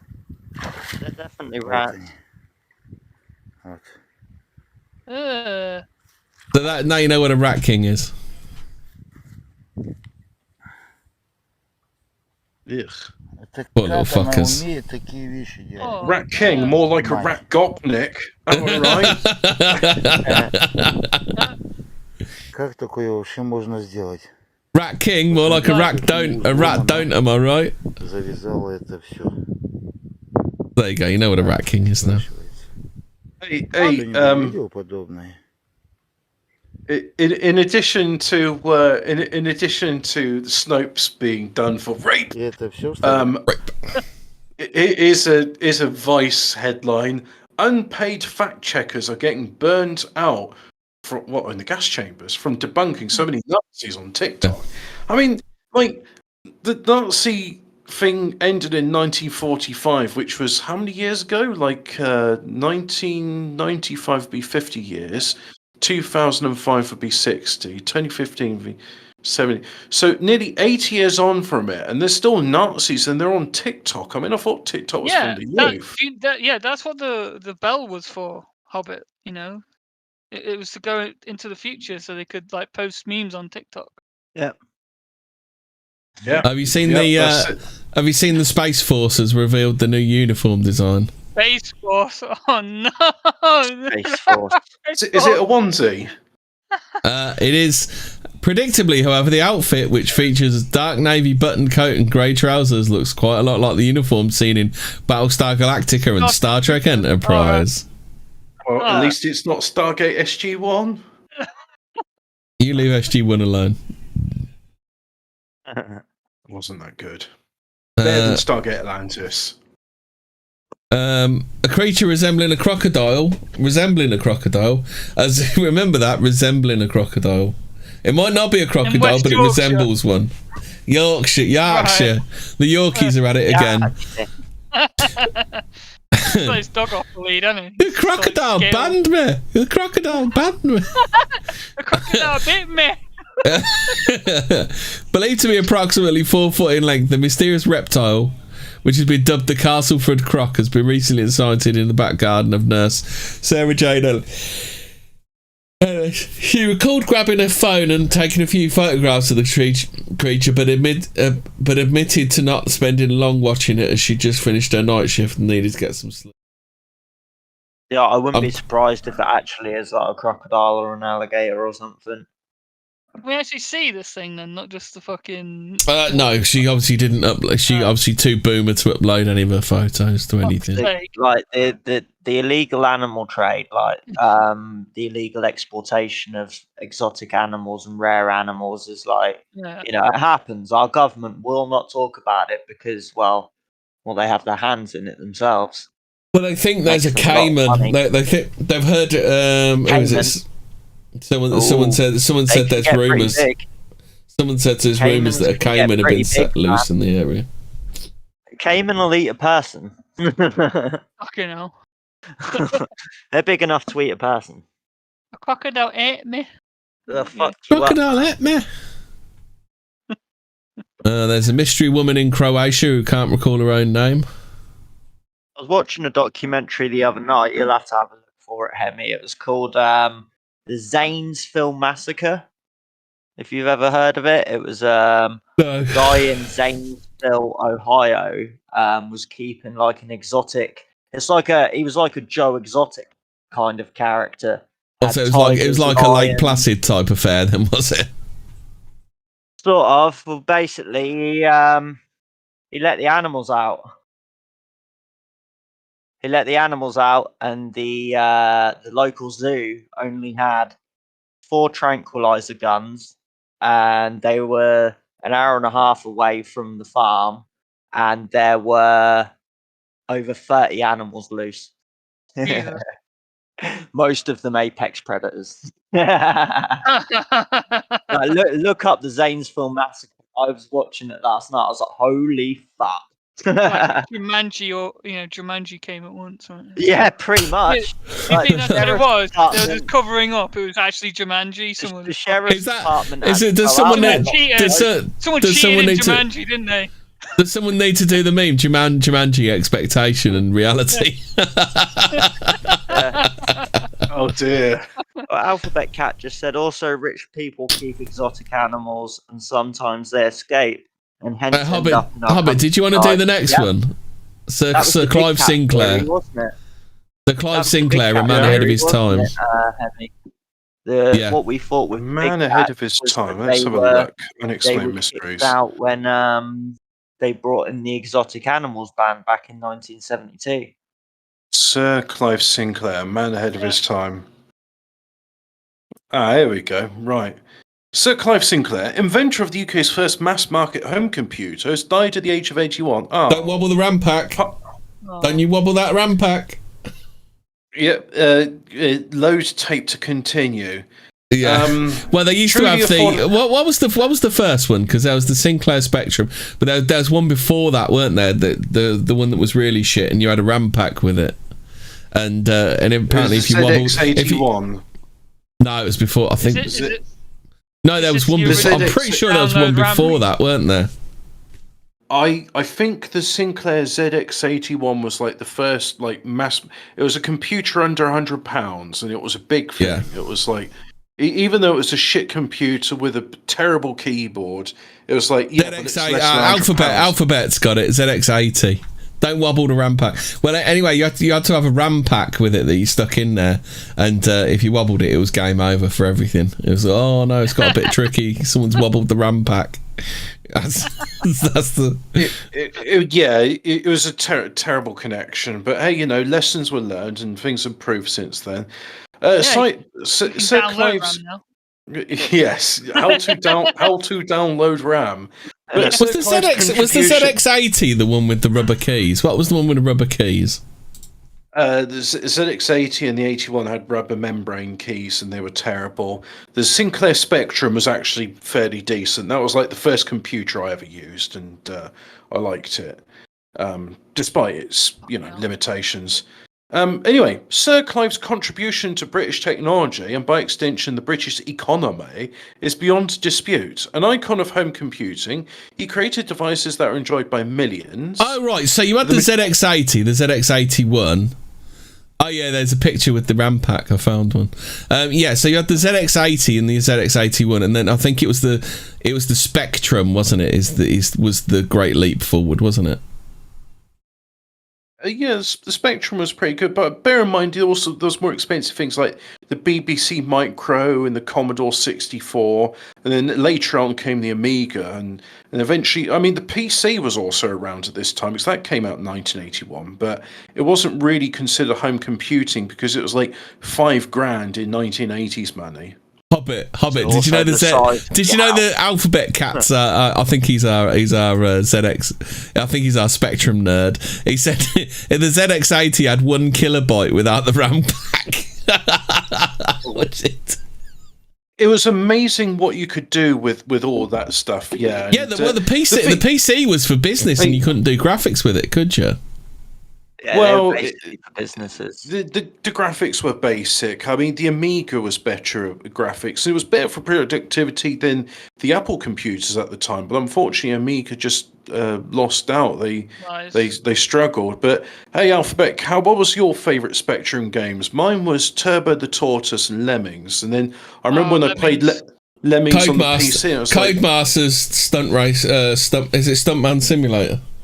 That was a decent game. Also there was this vertical shoot 'em up, and I cannot for the life of me remember what the name of it was.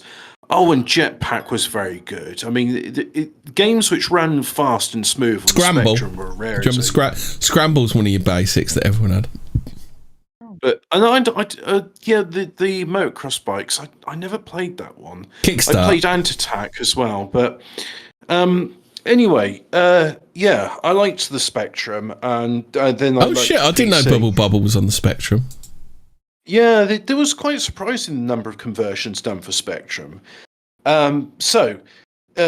Sinclair's successes. His earliest we were saying about the graphics, because they had the weird thing with the graphics, didn't they? Where they didn't do it like the Mega Drive, where they created it all, did they? You had like the background and everything was line drawn, wasn't it?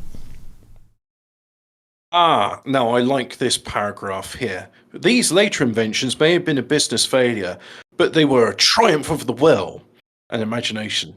Sinclair long ago secured his legacy as the father of the home computer, but the time is only now vindicating his other creations. Now at least we have a chance to catch up. So his earliest contribution to consumer electronics was the Sinclair Executive, the world's first pocket calculator, which went on sale in 1972. No match for today's calculators, the Executive nevertheless established Sinclair as a technological pioneer. He subsequently shifted his attention to develop a string of genuinely affordable home computers, leading on the launch of the Spectrum ZX80 in 1980. At a time when computers still regarded as an exclusive technology affordable only to businesses and the wealthy, Sinclair touted the mass market with a price tag of less than £100, which is about $440 in today's money. The period of innovation gave rise to the ZX Spectrum, the iconic home computer on which many people of a certain age shot their first pixelated aliens. That device, with its trademark rainbow sash, is still fondly remembered by millions of early computer users, whose parents may have hoped they'd pursue more explicitly educational experiences on the normal device. Yeah, a real bait and switch, like, oh, it'll really help with the schoolwork. Proceeds to play Jetpack for 18 hours straight. For Sinclair, the Spectrum's resounding place in history as primarily games machine must have rankled, given his well-known ambition to get computers to the masses means to expose them to technology. Well, the problem, Mr. Sinclair, is not everybody is a smarty boffin pants as you are. So that's why only a few people became like things like Codemasters or Team 17 and various other like British outfits. But then, like, we could have had a thriving IT sector in this country, but the investors are like, I don't understand this. It's not property. Yeah, no, fuck this. And that's why, like, America and Japan, like, took over, and we just became dog shit in terms of technology. Thanks a lot. Anyway, you ever watched the documentary on graphics cards, Hobbit? I don't want to. Like the history of graphics cards. It's quite interesting, like how far they've come from like tiny little microchips to the big old graphics cards we have today. Yeah, but bear in mind, I've lived through it, so I'm like, it's a documentary about stuff like, I wasn't born into it. It was kind of like a thing, like, yeah. Remember when a gigabyte hard drive was like? Yes, I do. Yes, yeah. I actually do remember it. Like 1996, my mum's work computer had a 1 gigabyte hard drive. I thought, wow, that's incredible. What can you do with 1 gigabyte? And so For Sinclair, the Spectrum's resounding, but because the thing is, you'd also supplement with CD. So, like, you'd install like 50 megabytes in your game, and the rest would be on the CD. The Spectrum did inspire a generation of software designers, including some of the leading lights in today's UK games and tech industries. The beauty of these computers was their ability to support all kinds of creativity, including those who wanted to build games. Later in his career, Sinclair was regarded by many to have gone off the boil. He launched an unsuccessful bid to make the ZX81 the official BBC computer, not the Spectrum as many believe. I always wondered why BBC was attached to it. So it was literally the BBC go, oh, look at this computer, it's brilliant. Well, the interesting thing at the time is they were referring to these as microcomputers because there was the idea of the mainframe, which would take up a room, and then the MIDI computer, which is like an office would use it, and it takes up like what a modern like large photocopier would have taken up. So this idea of microcomputers, like, wow, a computer can fit onto your desk. That's miniaturization for you. So the BBC. Imagine going back in time and showing them one of those, like the PCs that's like all in the monitor, like everything all in one, like monitor and the lot. Yeah. Yeah. The BBC contract was awarded to Acorn, founded by former Sinclair research employee Chris Curry. Put him in the Curry. The rivalry between Sinclair and Curry was wonderfully, if apocryphally, retold in BBC4 Micromen. The show was described as mostly true. Is this like the British version of like Bill Gates versus Steve Jobs? Steve Jobs, yeah, pretty much. They need to do a comedy version of this, don't they? With like Steve Coogan and somebody else. Oh, Steve Coogan. I think Steve Coogan was playing Sinclair in Micromen. Was he? Have you seen it then? Have you? Right. It was something I did. I'm sure I've watched it because it was, I like the Spectrum. I grew up with it, and I could never afford the BBC Micro, although they did have one in the school I was in. But you're limited to how much time you could play. My uncle had a BBC Micro. They had some pretty good games on there. The Micro was the better system. No ifs or buts about it. It was far more capable, but it was bloody expensive. So like only the rich kids in schools had them. I never had one. But anyway, the mockumentary style made tongue-in-cheek references to Sinclair's C5 electric car, launched in 1985 with the promise of delivering a new power in personal transport. The C5. I mean, really, this dude was like 40 years ahead of his time, wasn't he? Like the C5 now would have like. I think the size of it is probably still a bit scary, but like trying to give an electric car to everybody is like something that they're trying to do now. So he really was ahead of his time, wasn't he, Sir Clive Sinclair? The fuck is that? I just googled the BBC Micro. What the fuck is that? Yes, because at a time the BBC was interested in education and thought it would be good to have a BBC microcomputer which they could do educational programs on. I mean, imagine a time when the BBC wanted to better the country. Imagine. Yeah. The C5 recorded abysmal cell block. Road users navigate mixed traffic from a seat inches above the road. The show references Quantum Leap, Sinclair's abortive attempt to get into business computing, including a parody of Sir Clive's exaggerated jumping on the QL Computers TV advert. Micromem reflects how some in the media turned on Sinclair after his early computing triumphs, focusing on the subsequent inventions which they quickly deemed to be failures. But that perspective fails to recognise the hidden influence Sinclair work continued to have in the latter part of his career. The company that won the BBC contract... Do you think Clive Sinclair's face just didn't fit? Because like they do something, and because you find some people can do something that's really shit, and they leave them alone, but then somebody else will do something that's not shit, but it's not that great, and then they'll just absolutely the media will just decide to absolutely destroy them for it, won't they?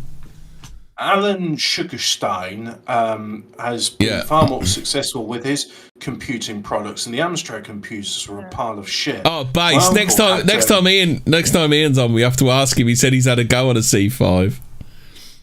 Oh yeah, Yeah. Mm. Yeah, Ian sort of strikes me as the person who's used a Spectrum, or he might have been able to afford a Micro growing up.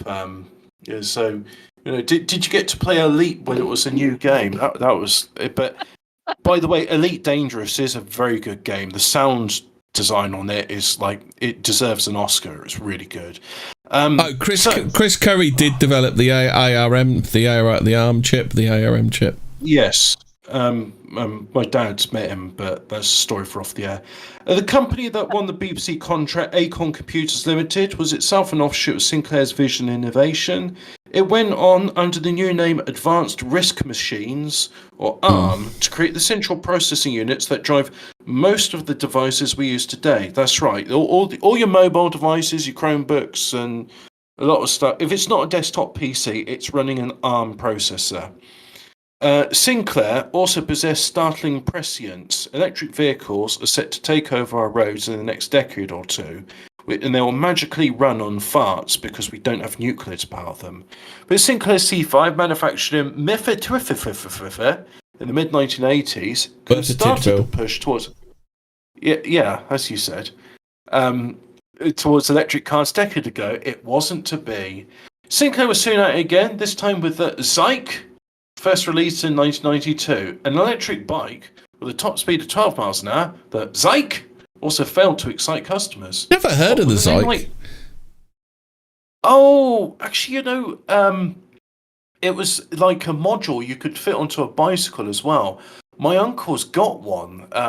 It runs on a lead acid battery, and it's just a motor which just pushes the wheel along. It's pretty good. I mean, it's like.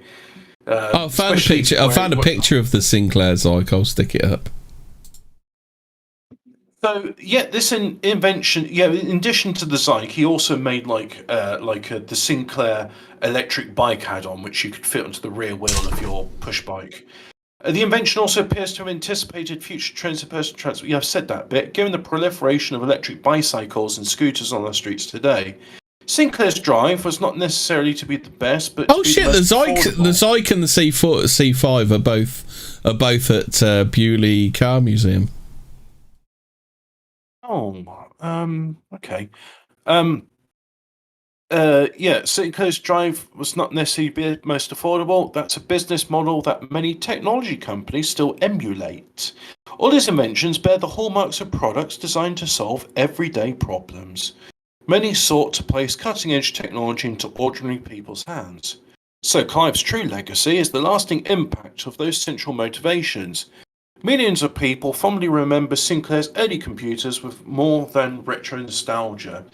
They were many people's first chance to experience computer power, delivered by an inventor who valued access over exclusivity.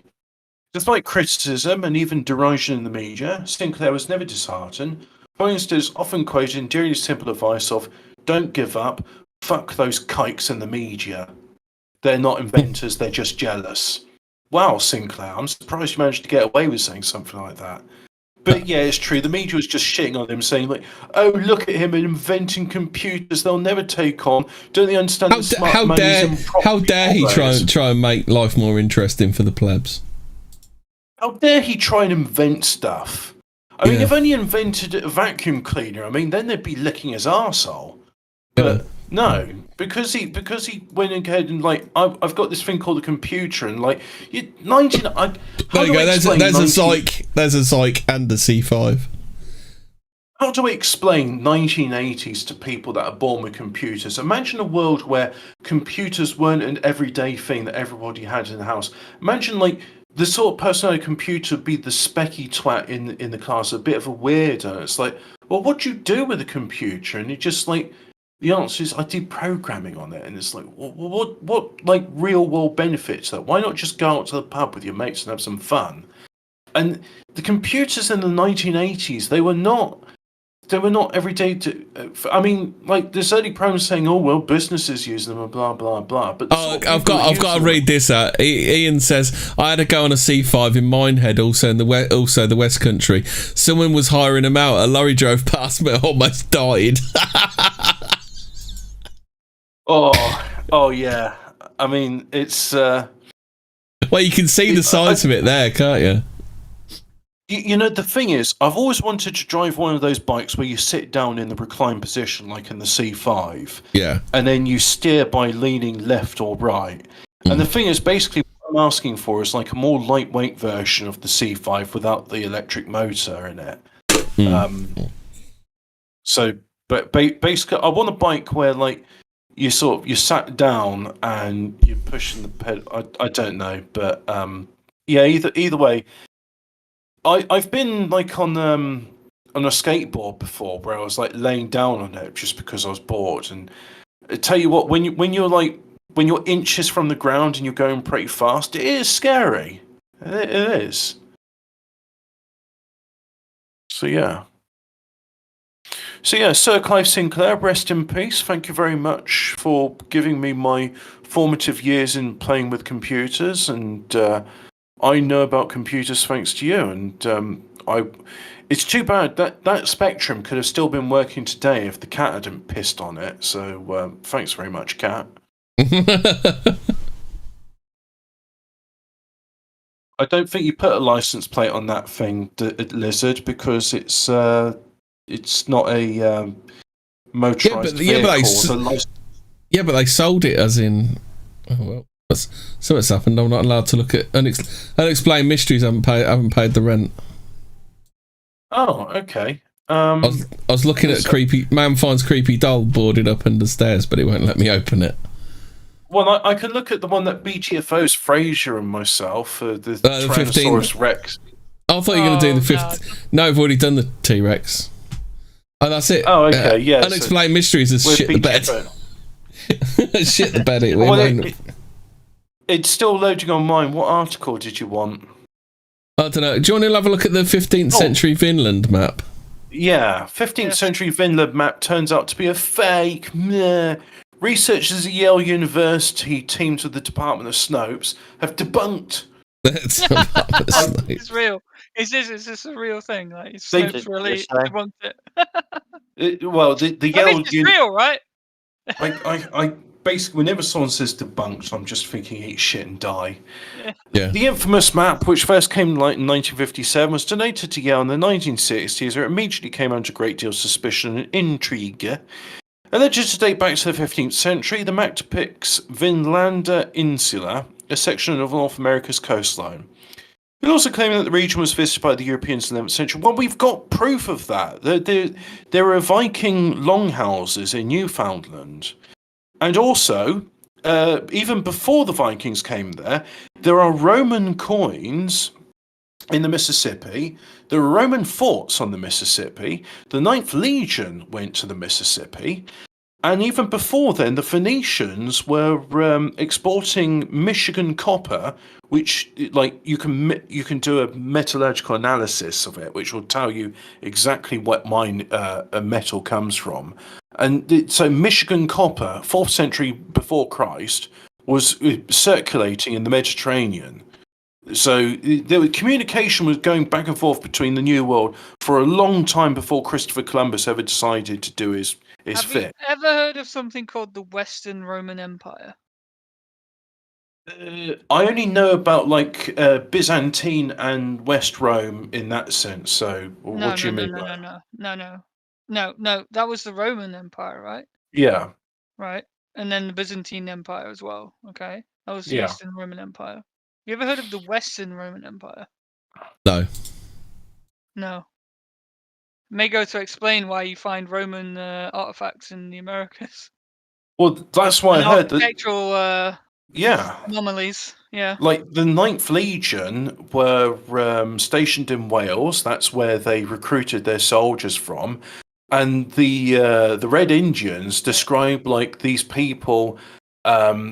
Well, they even describe the Welsh language and like the red curly hair, and it's like, well, that's not Roman. That's Celt. That's Celt, and it's like, so the Welsh were on the Mississippi in the century time of Jesus. But anyway, back to Yale University spunking on this map. Despite appearing outwardly genuine, the map has been mired in controversy ever since it first appeared. Precious studies have indicated the presence of modern ink on its parchment. Would the same sort of scrutiny be applied to Anne Frank's diary with a biro? Despite being it says modern ink on its parchment, it wasn't until Yale researchers were able to apply modern tools and techniques as possible to determine once and for all the entire thing was complete forgery. According to their findings, the titanium compound used in its inks wasn't available until the 1920s. So there. The villain may be the fake, said shit-eating grin Raymond Clemens of Yale's I Am a Smug Git department, also known as the Beniki Rare Book and Manuscript Library. There is no reasonable doubt here. This new analysis put the matter to rest.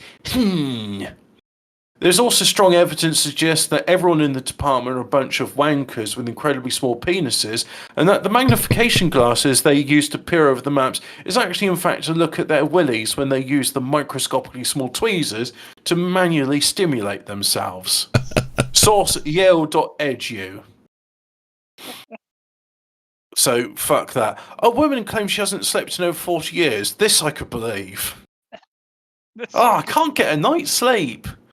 A woman in China maintains she hasn't needed to close her eyes and go to sleep in over 4 decades. Do you know that stories like those Indians saying like, "Oh, I haven't eaten in the past 40 years."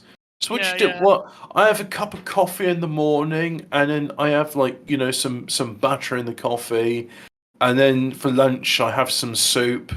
But I haven't eaten anything. No. Did you know naming your child? But Vladimir Putin is banned in Sweden now. A couple in Sweden have been officially banned from naming their newborn baby after the Russian leader. We've seen a lot of cases of strange names over the years, from a couple in Indonesia who named their newborn son Statistical Information Communication Office, to a man who got so bored with his existing name that he decided to have it officially changed to Bacon Double Cheeseburger. You want to go back to Statistical Information Communication Office as an Indonesian child's name? Well, I remember like the Chinese saying that. Well, it's exotic, innit? It's a bit of a mouthful. I mean, what do you call them for short? Stat or index? Yeah. Sicko. I'm thinking. Sicko. Like the Chinese... Sicko. Statistical Information Communication Office. Sicko. I mean, like the Chinese have a rule saying that if you can't write it in moon runes, then you can't have it, because like a lot of people were naming their kids Adolf Hitler, and also there was one couple that were banned from naming their son @ symbol because there's nothing in the Chinese moon runes for @ symbol. But yeah. Well, I think if you're a Swedish couple and you need to name your son Vladimir Putin. Hold on. What about this paragraph then? This is bleeding into the I'm a sovereign citizen, I'm not that person. It's maritime law shit. Even though the Russian leader's name is nothing out of the ordinary, Swedish tax agency Skatteverket, which requires couples to report the names of their newborns, has some strict rules when it comes to what is considered acceptable. So why is the Swedish tax agency deciding what people can call their kids? Because it's Sweden and Sweden's cucked. Sweden has a junta law where nobody is allowed to be different or special. So Swedish societal conformity and junta's law is, I was being like flattering about it, I would describe it as, it's a way of saying that nobody should suffer, like everybody's got to help one another. But realistically what it means is that there's no exceptionalism allowed in Sweden, because if you stick out, you must be hammered down by everyone that's mediocre. And it leads to an absolute shit society. I mean, imagine a communal laundry because you're not allowed to own your washing machine. Because if you own a washing machine but somebody else doesn't own a washing machine, then you're not being a good Swede. And like that's why people in Sweden have dirty clothes, because they wait up to like 3 months before it's their turn to use the communal washing machine. What a wonderful Sweden country. also has Sweden also porn has in its official, library. Sharia no-go zones. Yeah. Parts of Sweden you do not walk into. Sweden has like bestiality and paedophilia in its national archives because oh shit! Do you remember part of Sweden's culture? Do you remember we did that one about that kid that signed the pact with the devil? Right. No, we did on Hero Jack. Yeah. Did you know? Did you know that Danielle Hussein had just been discharged from the Prevent program? Another success. Oh, that's nice. Two things just briefly. The woman's story, she hasn't slept in 40 years. They did a brainwave scan on her, so she doesn't go to bed. She doesn't close her eyes. But they found the brainwave monitoring. She goes into light and moderate sleep despite. So it's like she's technically sleepwalking. She's not conscious for periods.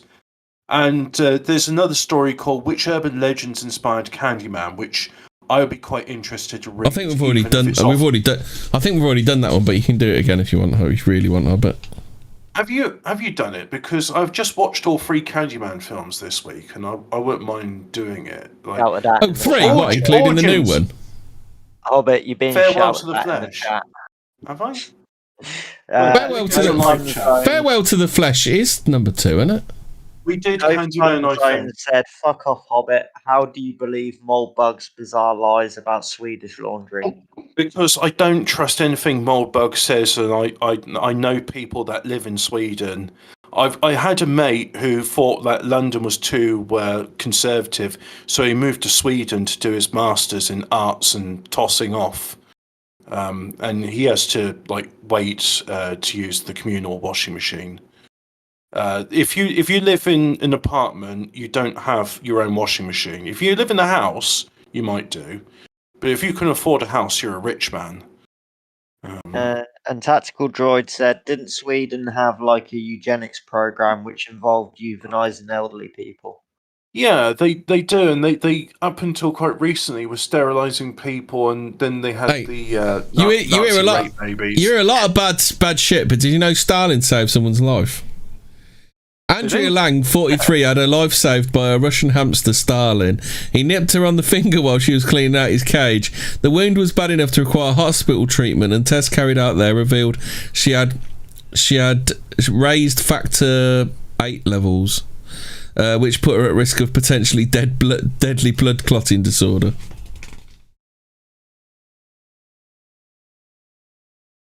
Did you know Prince Charles has lost his status as owner of Britain's oldest working fridge? A working 1930s Electrolux belonging to a Gloucestershire couple who preferred to remain anonymous has taken the title from Charles's Frigidaire, which was brought from the Castle of May by the Queen Mother in 1954. The new record holder was discovered when local fridge salesman Jonathan Kerry visited the owners. He found it was like Tutankhamun, like all was revealed. It was a look of amazement on his face, they said.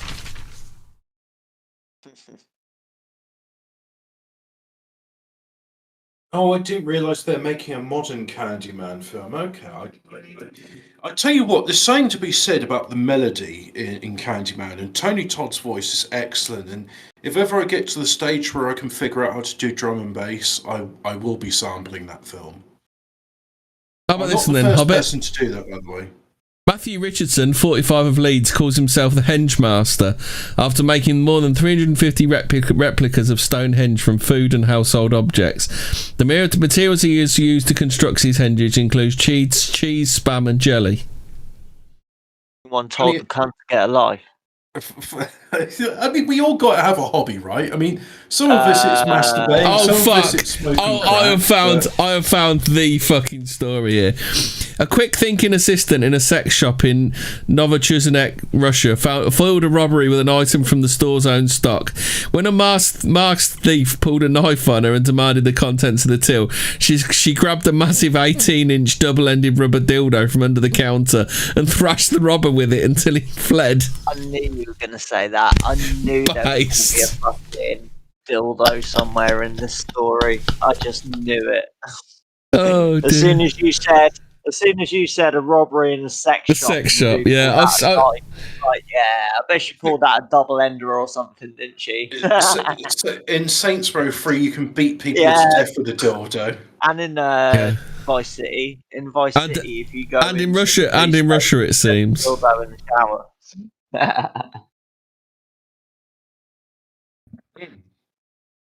Oh, how about this one then, Hobbit?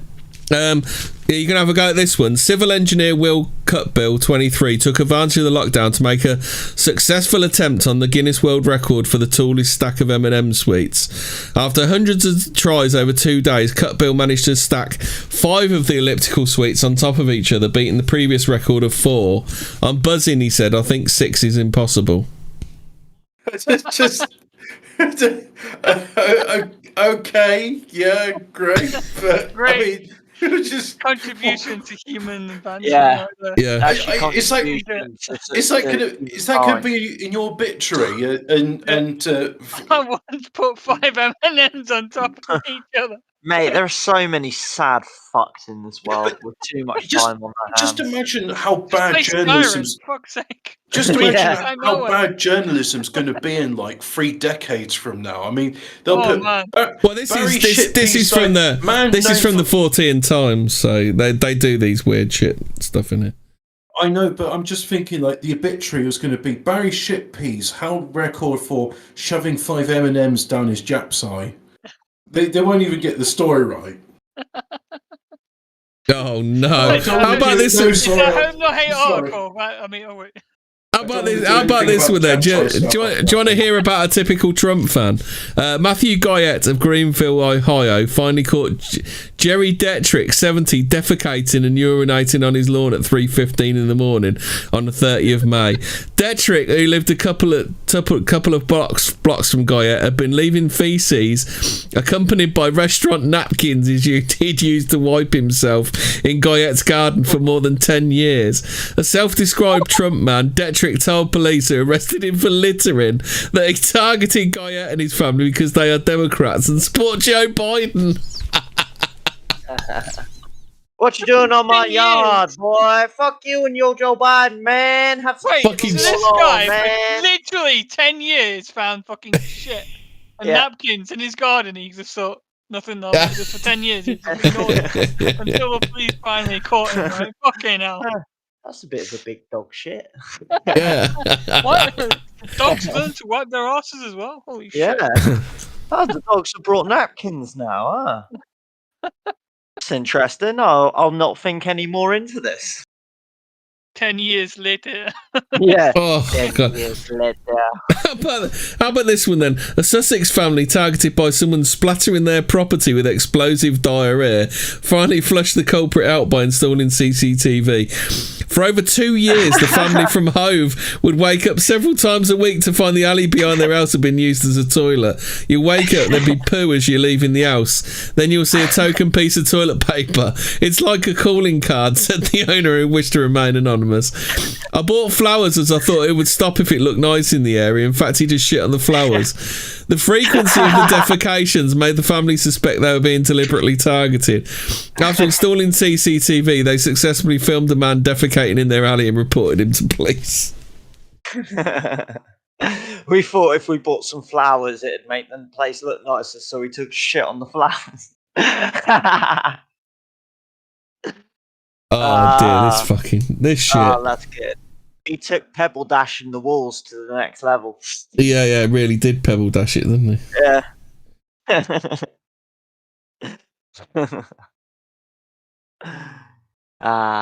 Yes. Oh, sheriffs! This is like typical American news. Sheriffs in Utah appealed to the public to stop hanging hammocks on high voltage electricity pylons. It seems slackers seeking a lounging place with a view have been hanging on their hammocks on tall pylons in the Utah desert. There are 75,000 kilovolts that run through those power lines. The power can actually jump from the lines and strike somebody, said Lieutenant Courtney Ryan of the Sheriff's Department. Reminds me of that news article when they were telling Americans not to actually shoot live ammunition into the high winds of the hurricane because Americans were actually pulling out their guns and trying to shoot the fucking wind. Well, it is a article. I'm not sure if it's a JDLE one, but I'll read the headline. You decide, and maybe we'll just cut it there. Rapper gets gold chains implanted into his head. I think I did this one, kind of skipped over it on Tuesday, but yeah, you can say it if you want. A Mexican rapper by the name of Dancer, Dancer, claims to be the first person to have chains implanted into his skull. Well, what about Hellraiser? I think those chains implanted skull. When it comes to accessories, most people are content with getting their ears pierced, but for others, there is practically no limit what they will pierce or implant into their own bodies. 24-year-old Mexican rapper Dancer, for instance, has taken things to the extreme by replacing his natural hair with a set of gold chains that he has allegedly had surgically implanted in his head. "This is my hair," he said. Instead of shampoo, does he have Brasso in his shower? Does he? Oh, I think you use Silvero for gold and yeah. The first rapper to have gold hair implanted in human history. The truth is, I wanted to do something different because my music's not that good, so I need to stand out.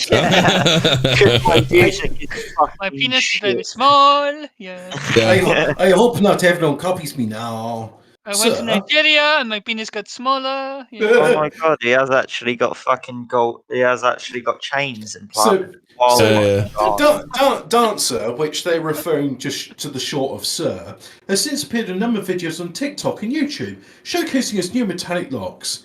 It's not clear if the chains really are implanted, nor is it clear what type of metal they're made from, but it's unlikely to be actual gold given how heavy and expensive that would be. Exactly, yeah. Can you imagine that? He's like on stage like moshing and so the front row just gets splattered with blood and gold, don't they?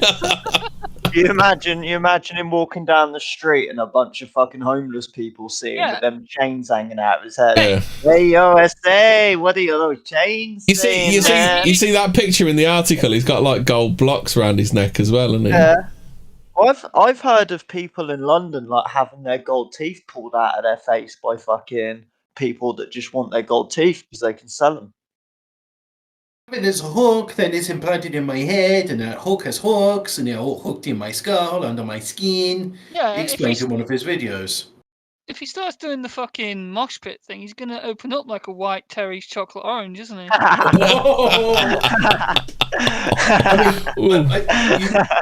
You'll probably get like age restricted. Just do that bit of because it's like it's Dancer in a few years' time. Yeah. Oh shit. Where is he now? There's Dancer just with like fucking scabs all over his head. Here we go. Humongous scars. The very first comment says, "If legit, hopefully it went similar to Pinhead's creation." Oh shit! I've just found. If you go onto the third page, there's some Biaki. There's some Biaki news. I'll have to say that in a sec. Right, I just wanted to do this one first. New 15 million firm aims to de-extinct the mammoth, but they've actually got some mammoth sperm. I saw it on a thing, so they could actually just breed about. That's what the motors are for. That's what. Yeah, that's what the outboard motors for the sperm are for, aren't they? Outboard sperm motor. How do we get it into the egg? Outboard motor. Make it move, right? Yeah. But like I say, they've already got some sperm. I saw a documentary. They have some, so they don't need to start fucking trying to make one. Yeah, I'm with Alphabet Cat on this one. Jurassic Park, man. We've made like 6 movies. All right. We've made like 6 movies. That's why this is a bad idea. Yeah. Yeah, because see, now they're saying extracted and analysed the DNA of a mammoth found in Siberia. They don't need to do that. They have the sperm. I saw the documentary. I saw it on TV. Well, I suppose I am believing something I saw on TV. But so why are they... God, Hemi. Lamb expects the company to produce its first elephant mammoth hybrid calves within 6 years. Well, I saw this at least 10 years ago when they found the original bit. When they found the sperm. Because they had like a really well-preserved one. Yeah. Yeah, this is like Richard Branson promising he'll take you to space. Yeah. It's never happened. Or never will. Yeah, some Tactical virgin. droid. Tactical droid said, even if you have perfect condition mammoth cum, lol, that's Even still if- just half the genotype. Yeah, it's going to be a hybrid. It's not going to be a full. Yeah, but you should be able, they should be able to breed it with an elephant, shouldn't they? I suppose it depends how. Yeah, they do have the sperm because you can make a viable fetus with a dead sperm, a viable baby with a dead sperm, can't you? But you can't do it with a dead egg. Yeah, apparently, for some reason. Yeah, weird that, isn't it? Science. Yeah. Yeah, that is weird. That is really weird. Wait. Wait. Science, bitch. One Australian man, I think it's Arbiaki. I think Arbiaki is this one. One Australian man is absolutely convinced that the Yowie, Australia's answer to Bigfoot, is the real deal. Although encounters with large bipedal hominids are mostly associated with North America and the Himalayas, stories of such blah blah blah. For years, Yowie hunter Jason Heel has been scouring the wilderness around Perth in search of evidence that could prove once and for all that this elusive hominid actually exists. Co-founder of the Yowie Research Group, he and his colleagues have amassed a large collection of sightings, reports, photographs and audio recordings captured in the country's huge national parks. He also claims to have witnessed Yowies with his own eyes. I recently saw Yowies running at superhuman speeds north of Bullsbrook. That sounds a bit like bullshit to me, but I'm not saying. He said, I believe there's a population of Yowies around the outer suburbs, including Mundaring, Serpentine Dam and Lake Gangara. I think they go to pockets of bush near people and use bush corridors because they're moving in the early hours of the morning. They're incredibly quick. People have never seen them. When it comes to concrete physical evidence, however, Heel maintains that these elusive hominids are intelligent enough to conceal anything that might give away their existence. He even believes some of those who encounter them end up being their lunch. There are a lot of people who go missing in the bush and the cases remain unsolved, and it's usually put down to a homicide, he said, but I think some of these are the work of Yowies. Little buggers. The little buggers. Yeah, we've got to have Biaki on at some point to talk about that. Yeah, I think him and Ian are coming on to talk big feet at some point. Hobbit, do you want to do MIT announces major advance towards fusion? Yeah, sure, okay. Where is this? Unexplored histories? Yeah, I think it's page 3, I think. Yeah, page 3. Say that it's only 30 years ahead. I mean, it's great that they're still doing work into fusion, but a bit great. More people says here's a working thorium reactor, solid state. Excuse me. Yeah, we're gonna stop talking about it. Guess what? We've done it. They developed a superconducting magnet. So new magnet, which is capable of producing the most powerful magnetic field of its kind ever, was fired up first time on September the 5th. The 5th of September, providing an impressive field strength of 20 Tesla. I've been in a 5 Tesla magnetic field before, and that was very strange. It's an MRI machine, and I was doing a study of autism, and when I went into the machine, my sense of gravity was shifted 90 degrees to the left, and I had a metallic taste in my mouth. And they said, well, do you want to stop the thing? And I said, no, it's unusual, but I'll get used to it. Well, let's carry on. Yeah, very weird. I've been in a 1.5 and a 2 Tesla field before, and I've never experienced that. So 20 Tesla strength magnetic field, that's very strong. Its significance, how it lies and what it can do for efforts to use nuclear fusion. The same process occurs in the sun.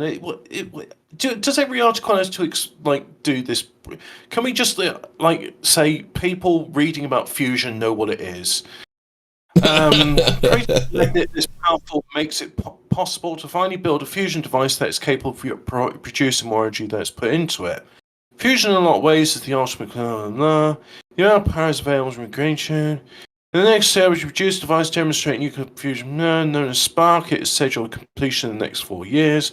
Chance to make fusion happen are both technical and scientific. It is an exhaustible So When they say they're going to produce a device demonstrating nuclear fusion, does that mean they don't even know if the device will work? But it's a theory that the device will work. Pretty much.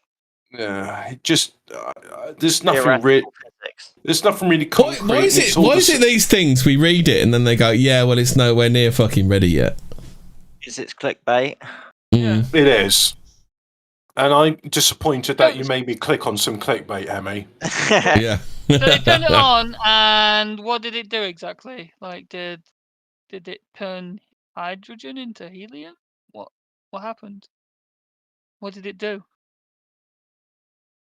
Nothing. No, well, they haven't turned it. So disappointed, he's actually just. Well, they said fucked they off. turned it on Just on offed 5th himself. of September. Yeah, he has actually literally offed himself. What have you done, Emmy? Basically, they think it'll happen. They think it'll happen, so they're going to make the device. Is basically where they are. That's literally Wait, look, that's read the there. science It's the of 5th of fusion. September. That's the science of fusion since they started the theory of fusion. Like, if we build it, it'll work. We'll fucking build it then. Shut up.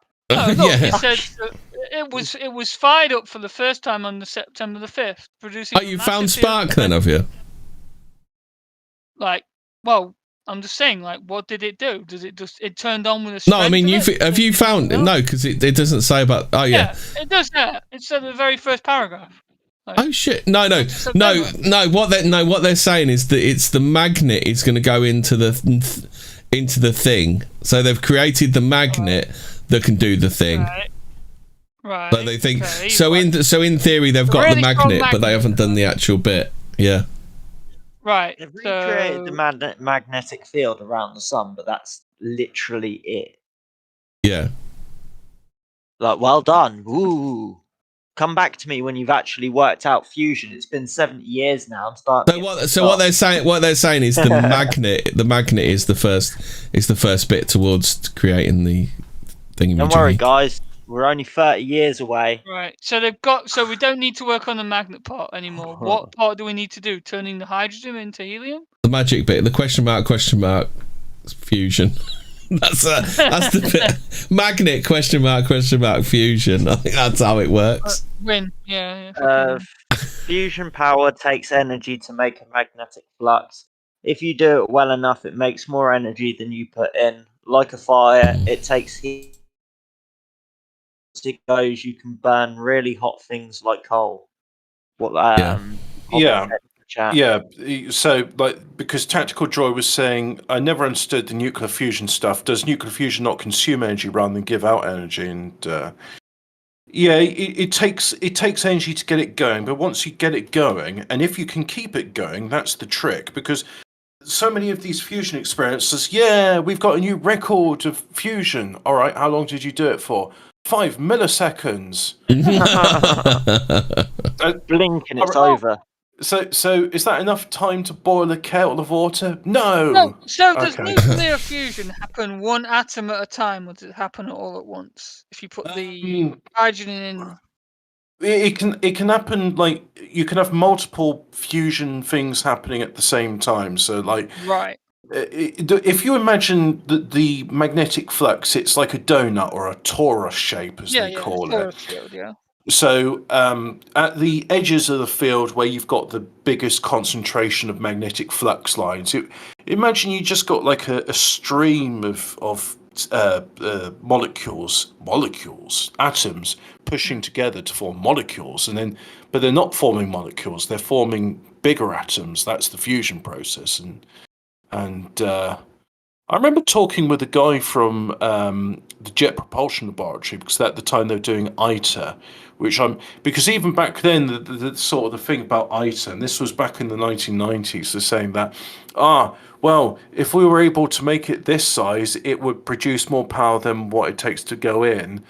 So they're always trying to sell it. It sounds a bit like a timeshare, frankly, but I mean, yeah, it's a concept and we know it works. It's just like I really wish all this like time and effort spent in fusion research, like we did with thorium, and we had cheap abundant energy already, and just accept that the nuclear waste is containable. You can put it in glass beads and it'll have a half-life of 40 years. Yeah. But guess what? You don't have much radioactive waste when you're not trying to build bombs. If you actually do a solid state reactor, it lasts for 30 or 40 years. Yeah, and then right. the The more material waste is produced when you're making weapons. Well, yeah, because if you're trying to enrich uranium, you're sifting apart a lot of stuff that's still radioactive, but not weapons grade. Yep.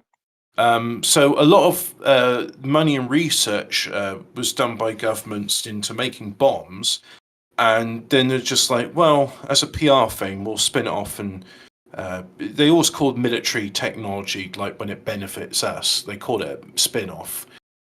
We'll spin it off as saying that, hey, we can do cheap, abundant energy. But if they were really concerned about it, they would do solid-state molten salt reactors and just say, like, right, it lasts for 40 years, and then it turns into a solid block of slag, and then you bury it. Well, like, what annoys me is like half these idiots that decry against nuclear power stations, they can only point to a couple of instances where shit's actually hit the fan. Like you've got Chernobyl, Fukushima, 3 Mile Island. But they are kind of like plane crashes. Like, you don't get as many fuck ups, but when you do, it's pretty devastating, isn't it? Yeah, but I think like plane crashes, it helps when these things happen because it pushes innovation in the right direction. But the crazy thing about planes is that despite all the moving parts and the stresses and tolerances required with those things, they are the safest form of transport, and yet people will have irrational. The fears are irrational. That I never fly in the plane because it's not irrational because if your plane's going to fuck up, you're dead. It's pretty much as simple as that. That's the thing. It's not really. It's not an irrational fear. It is kind of. I get your point. I get your point. It's kind of irrational, but it's not really because it's irrational because statistically speaking. No, I know human beings aren't statistical animals, but when you're like a high-functioning spurg like myself, you are. And you never sort of think twice about the bus or car or even train journey to the plane. I think cars are a death trap as well. Yeah, you're statistically more likely. You're on the spectrum as well, aren't you? So but the thing is, Hobbit. If you have a ding in the bus, everyone gets out of the bus and they send a new bus for you. If you have a ding in a plane, it's pretty much 99% chance of death, isn't it? That's the thing. Well, not if you're in China or Russia. I mean, if it's a ding in the bus there, it's going to flip over and explode, and there's going to be like bits of children's giblets all in shop windows and everything. It depends what you say in a ding. Like planes can survive a fair amount of damage and still land with all. Yeah, like what about that story we did about that bloke? You know, the one who was like flapping outside. And they were holding on to him, not because they thought he was alive, but because, well, if we let him go, he might fall into the engine, and we've lost an engine. Shit. That was 1980s in England. Like that was it. The window blew out because somebody was using a bolt with a slightly different thread. And then people was like, we really should do something about standardizing these fittings. Yeah. I'm surprised you don't watch Air Crash Investigation. I think your autism would be fucking. We did. It'd be fueled. It'd be fueled. The thing is, Hemmy. Fueled, Hobbit. The thing is, Hemmy. Air Crash Investigation always picks the worst case scenarios. Yeah. It doesn't pick the ones where people have survived. Like English says in the chat. Yeah, you can die in a bus, but it's not going to plummet to the ground. 20,000 feet, is it? I mean, okay, so I can sympathise with irrational fears. I don't like the channel tunnel because it's I know what you mean. I know what you mean, Hobbit. The thing is, it's irrational in the fact that statistically it's not going to happen. But the thing is, if statistically something happens, it's 100% chance of death. So it is. I get what you mean. It is, and it isn't irrational at the same time. We're not rational creatures, are we? Because I mean, if we were and we believed in statistics, nobody would play the National Lottery because they're like, I'm not chucking my money away. No, if you die in a plane crash, it's going to be hella quick. Well, here's the thing, Hobbit. If the National Lottery was, if you pick the right numbers, you get sent into fucking orbit or something. Yeah. No, But like, the child side. Yeah, no. What's his name? Michael Crichton, whose name, when I see it written down, looks like Christian to me. He's done. His books are great with all the bibliography at the end. They are thoroughly well-researched bits of fiction. And he did this great story about industrial sabotage of an aircraft prototype. And it just, I mean, when I was reading it, it's just like, is this plane real? And it's like, no, Boeing and Airbus are real companies and Cessna, but this company's not real. Because it was absolutely brilliant, because the thing I was reading about it, and it was just like, it's like, oh, and they based it on this like investigative procedure and that investigative procedure. So if you want to know about like the Flight Aviation Authority, and it's like it's brilliant, like the systematic, logical way they go through problem solving and making sure these things are foolproof. It's why like the 1980s thing where the cockpit blew out and he got sucked out is like doesn't happen anymore. The thing with the Concorde, I suspect, was industrial sabotage, because neither France nor England wanted to carry on running it. It was more expensive than what it was. So they said, "Oh, we can't run it anymore. It's too dangerous, isn't it? Yeah, got to stop it now. Yeah, it's not that it's a lost lead or anything." Uno says that humans are perfect energy producers, and the skeleton cannot support the body mass. So what stops us from splodging on the floor? We have a generator.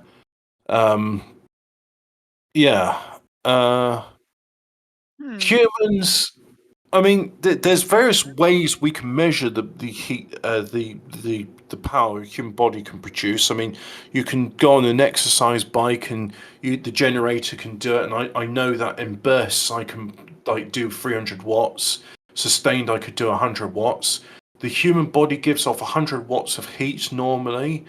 And if you've got a fever, it's probably giving off a bit more. But in terms of other energy, I mean, the people talk about Kundalini and stuff like that. But it's 9:30, guys. Do we want to carry on doing this? I think we're done. Yeah. So, Uno, it's a great thing. Do it in Fortean Words chat on Terroristgram. You just go t.me/Fortean Words. Yeah. Written just like how our title is. Yeah. And then go away, everybody. Stay spooky. Yes. Yeah. Go away now.